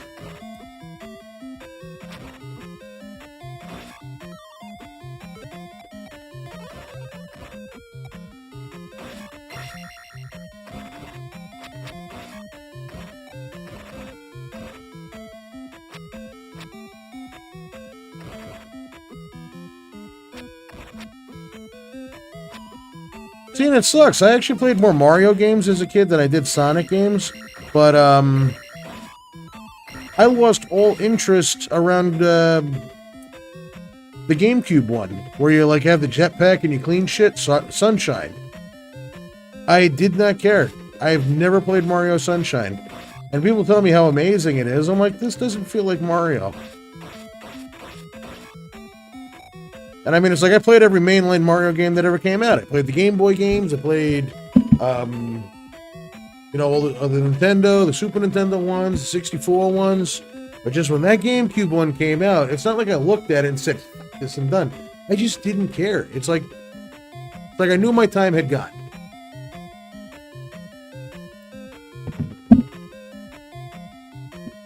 Let's get him.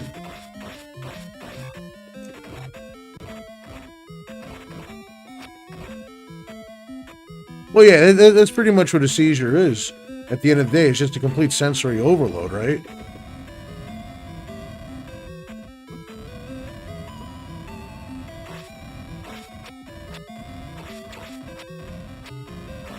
Don't you dare make those fireballs follow me. What the hell is wrong with you?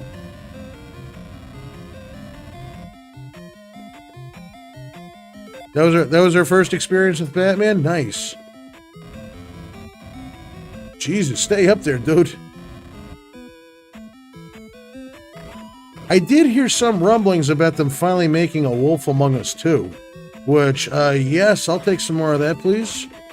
I love that series.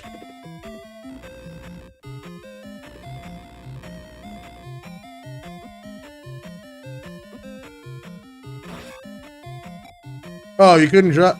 Fuck you.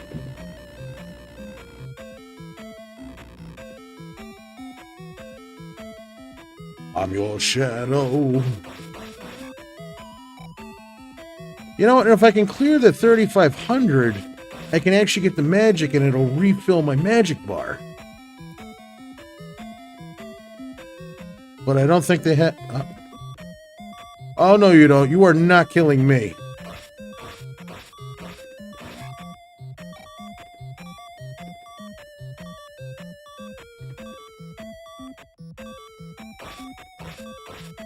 Even when they reduce the grinding, I'm still grinding. Kirby was a really good one. Close call. Batman, though, excellent game.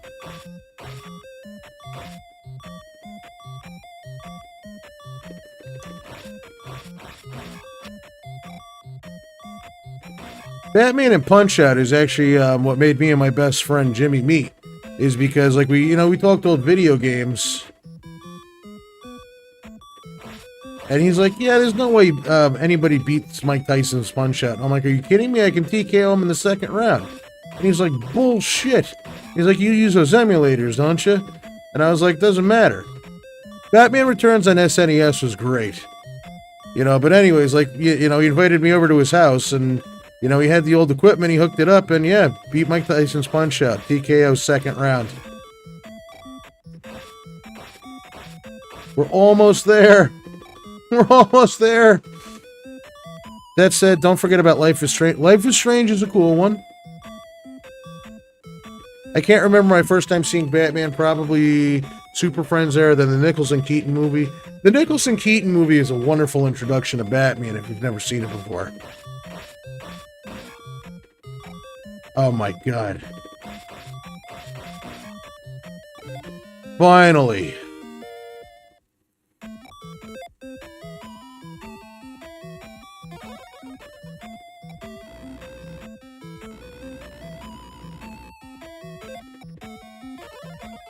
See, what I loved about, no, I haven't played the Quarry. What I loved about, Batman Returns on the SNES was how you could throw enemies into the background and, like, it would smash glass. That was so cool. I think that's it. Is it down there? Come on, show me them bricks. Oh, shit. Huh.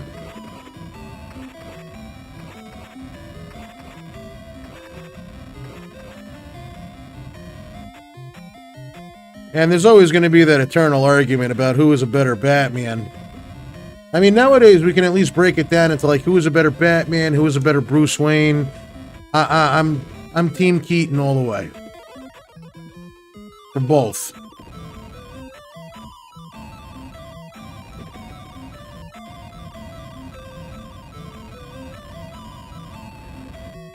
I mean, come on, the first thing you see out of the guy. Don't kill me, man, don't kill me. I'm not gonna kill you. I want you to tell all your friends about me. Who are you? I'm Batman. That was so fucking awesome.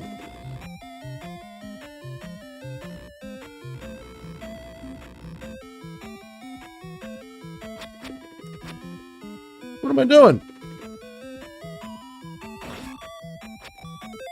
Alright, time to heal. Alright, I get it.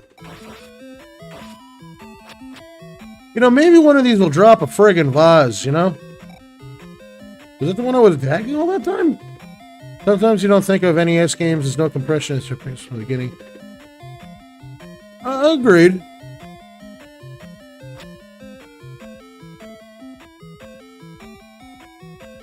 Where the fuck am I going? Oh, shit! Yeah, I'm not dealing with you. Kiss my ass. I keep on feeling like there's a wall. I remember we had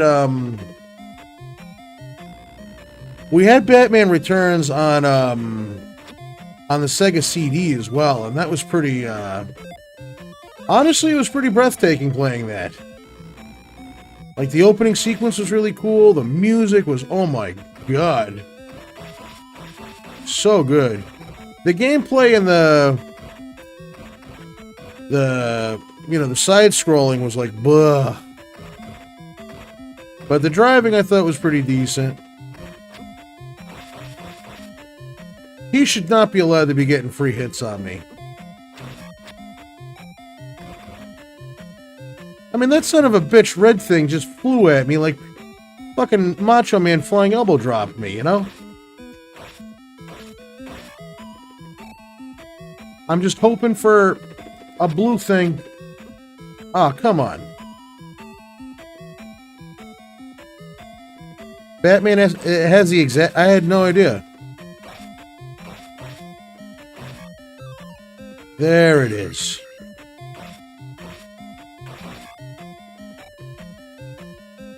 Anxiety level 99 here. But you know what I really liked? I really liked The Adventures of Batman and Robin off of the TV show on the Super Nintendo.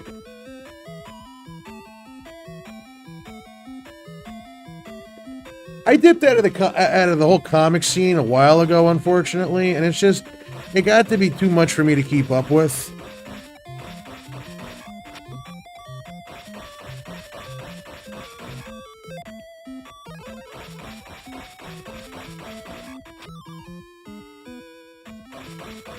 Are you gonna drop one too? That would be great. You didn't get a shit heel. But I did like the Nightfall series, like when Bane's first appearance. Oh,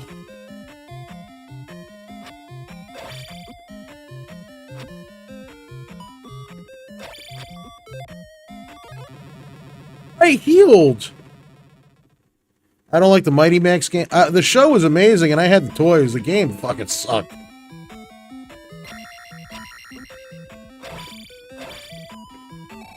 Piece of shit bastard. I don't want no more of those things. And I know there's bluebirds coming up, and they're the worst.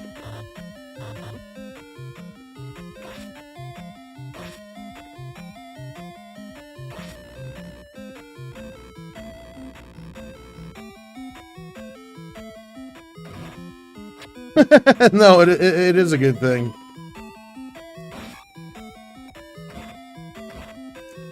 I've spent enough of my life in ERs. Hear enough annoying beeps.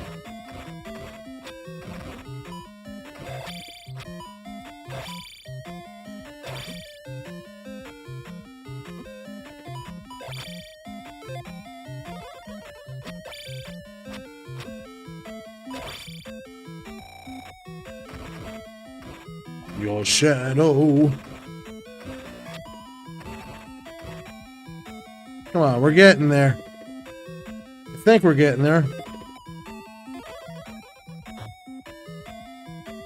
This is torturous shit.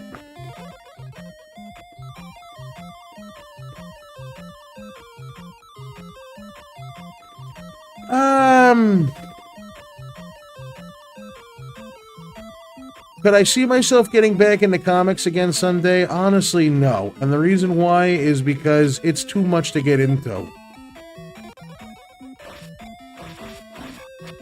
Like, growing up, I was an anime fan. Like, I loved shit like, Go-Go 13 and, like, anytime they made, like, a movie based off of, like, a video game, like the Fatal Fury series, I loved all that. And then I kind of got out of anime when it became really commercial in America. And now I've got like a Crunchyroll thing, and I'm looking at all these series. And it's like there's 700 episodes. And I'm just like, how the fuck am I going to watch all this? That's just what makes it rough to get, you know, back into stuff after I've gotten out of it. Does it resemble, as far as like, I want to say as far as like cryptic shit and not being able to find your way? Absolutely. Alright, I know we go down here.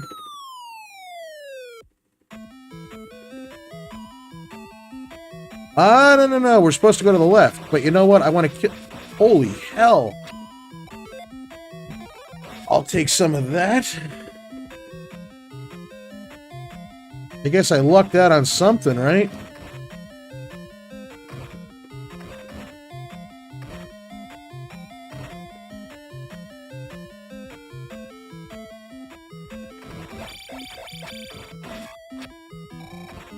I mean, I appreciate the 200 XP, but I'd rather actually get a red thing.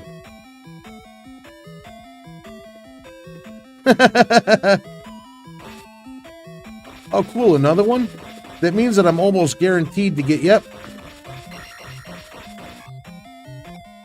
Alright, so something was at least done to this, where these bastards dropped the blue vials, which I really need.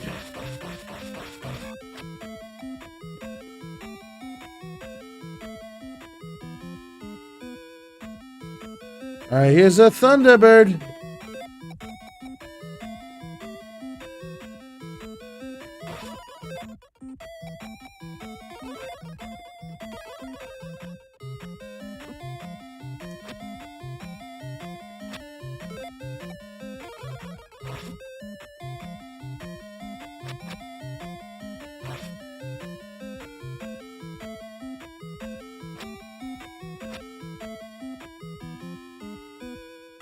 Just bear with me while I kill this creep.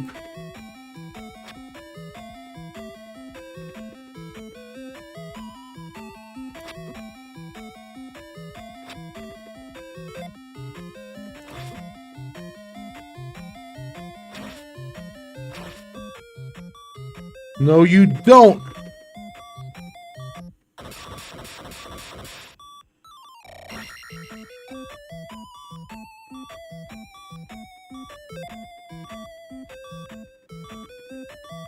Did they give me all my shit back?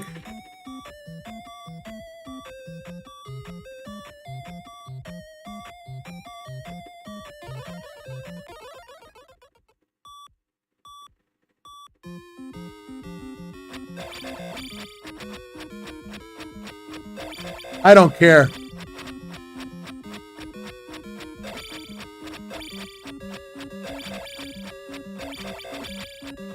I don't have the health to risk fucking around with this guy. No.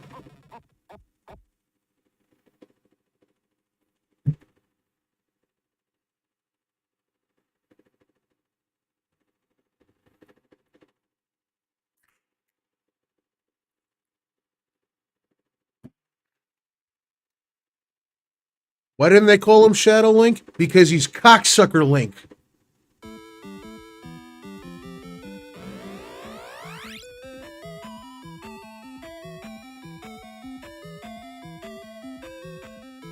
Motherfucking.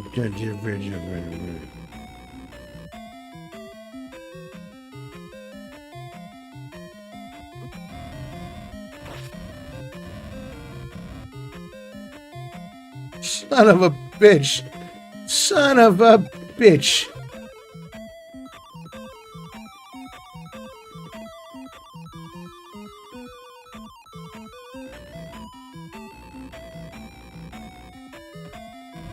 Wow.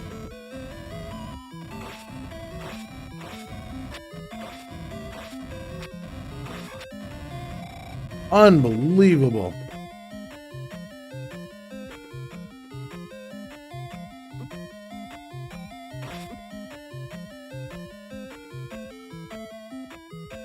Alright, so it's right after that first pillar. Oh, where was that shit when I needed it in the last one? I don't fucking believe you. You know, who's actually seen the Zelda TV series? Like, legit seen all the episodes. Like, all 28 of them. I thought they were pretty goddamn good.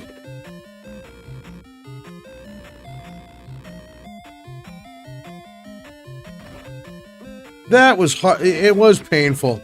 It was heart-wrenching.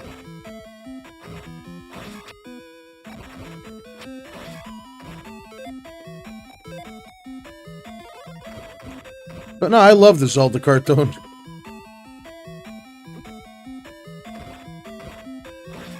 Like, Link was a pompous, arrogant asshole. Zelda was a snot. The fairy was a pervert.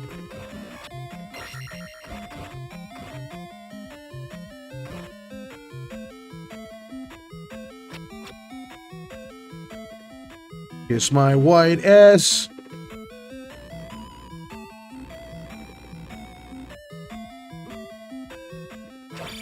But I mean, I think the show actually does hold up pretty well today.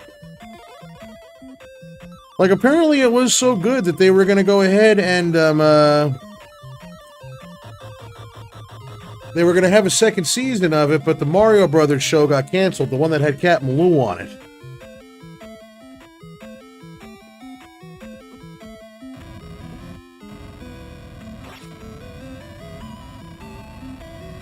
Which, what a shame.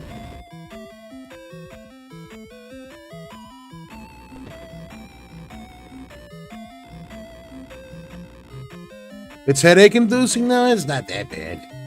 No, you want to know headache-inducing? Watch Captain N, the Game Master.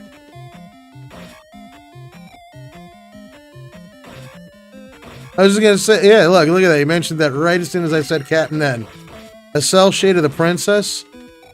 I mean, first Simon Belmont was an asswipe. King Hippo was purple.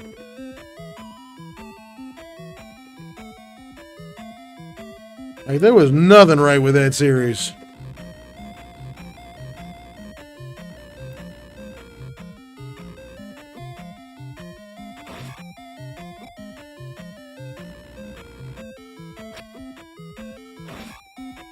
I mean, at least they tried to explain, like in the Zelda cartoon, how Link was able to hold all this shit. Like, it would shrink to, like, miniature size, he put it in his pocket. But I mean, hey, like, from the first episode... Like, the princess is outside, and she's just, like, enjoying the fresh air. You get that whistle. Looking good, princess, especially from this angle. And then she marches down her tower, climbs up his, and punches him right in the fucking mush. It's priceless.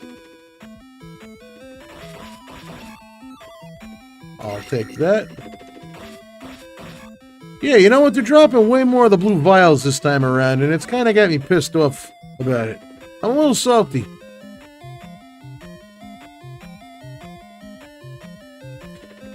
I mean, that's some dedication right there, though. Climb down a tower, climb up another tower just to punch some guy in the face for being an asshole. I mean, I'm not saying that she was, like, wrong to hit him. He was being a fucking creepo and everything. But it's just, that's like one of those things where it's like, you know what? I'll see you later.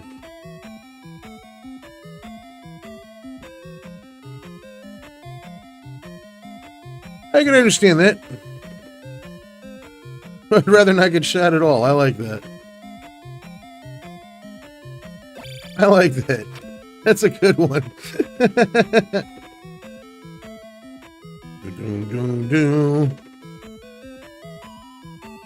The same shit. The same shit.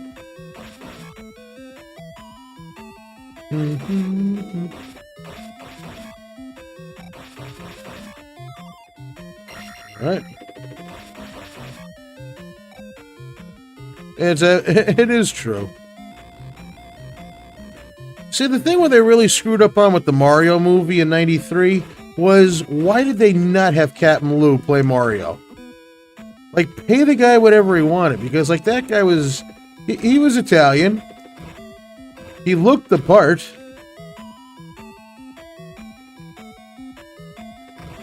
Plus, he told kids that they would go to hell and die. Look at this son of a bitch chasing me like that.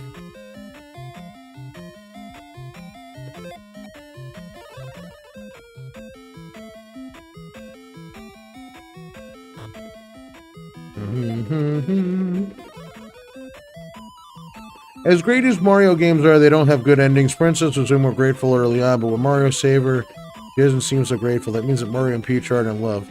No, it's more like he does it out of obligation. Alright, come on, give me blue vial.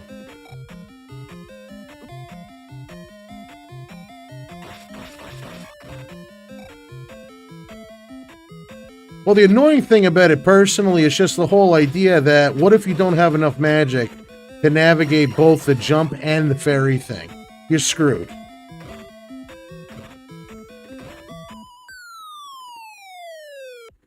Oh my god, yeah, Elvira used to show up all the time on that show.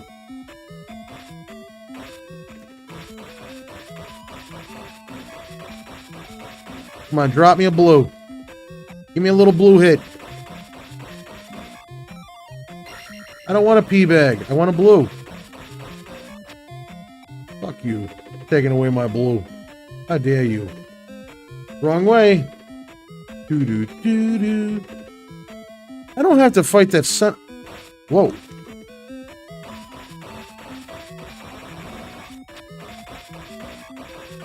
Come on, give me a blue.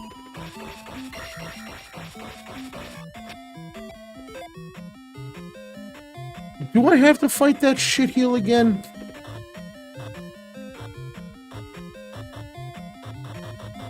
And of course we've got the old adage.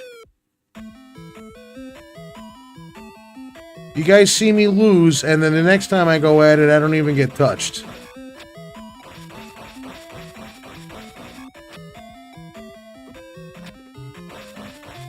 I could see Bob... well, the funny thing is that I could actually see Bob Hoskins as Mario as well, because Bob Hoskins was awesome.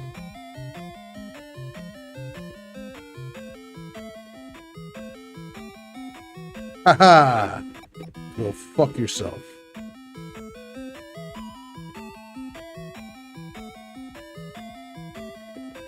I loved Elvira's movie, yeah. Alright.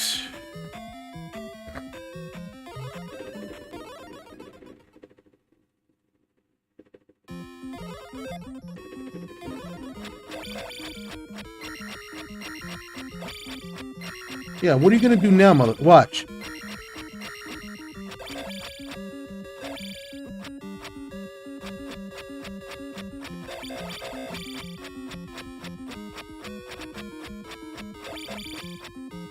You know, I want to see if this works. So it doesn't work. The thing that works on all those knights doesn't work on this guy. Is this the only way to truly beat him? And he died with one thing of health left.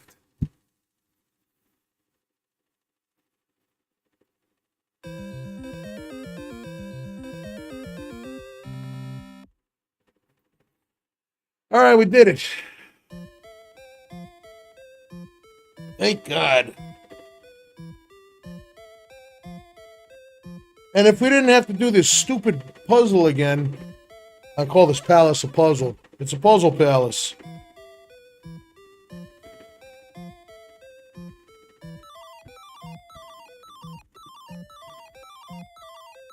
You saved Hyrule and you are a real hero. You're goddamn right I am.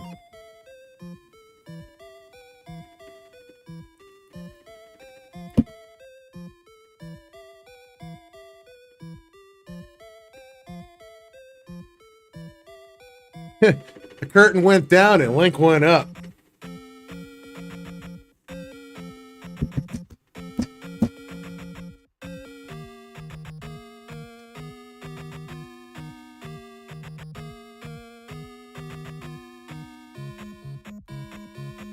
Right. But yeah, you know what?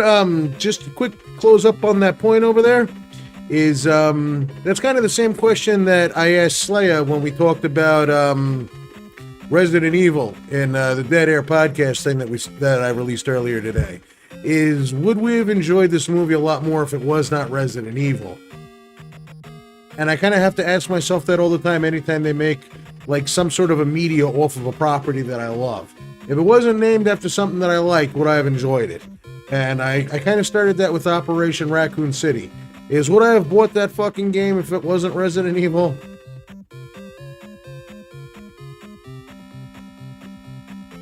They dyed them red. No, they just reused them. Actually, Beta, no, you're wrong. They had to go out and buy new ones because the Grim Reaper in Castlevania 1 stole those fucking curtains and wrapped them around his skeleton-ass self. Thanks a million, press start to replay. I think not. Alright, so yeah, we actually managed to pull this one off. We got it done in one day, and hey, the connection held up too.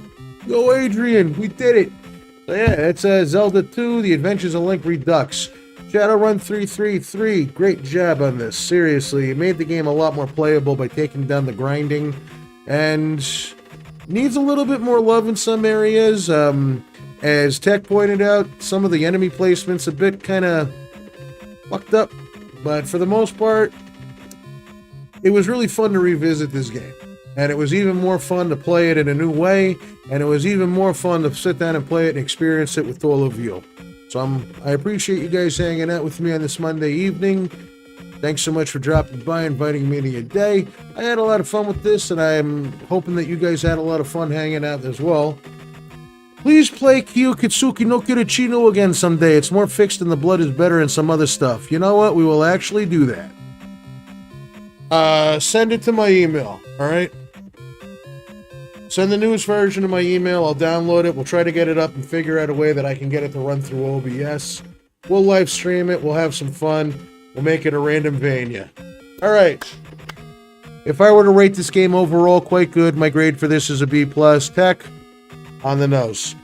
Alright, so yeah, I appreciate you guys hanging out. I had a lot of fun today, and I hope you guys did too. And in all honesty, I'm not sure what my schedule is going to be like. Hopefully it's going to stick like this. You know, just Sunday I was working, and shit, by the time I started work is when we normally stream on Sundays. But Sundays, you know, we had a lot of fun, but this Monday had a hell of a turnout. And if it continues like this, I guess we'll just do a Monday streaming thing, alright? And yeah, we'll definitely do a Blast and Master hack for Tech. We'll try to get that on a pre-recorded video.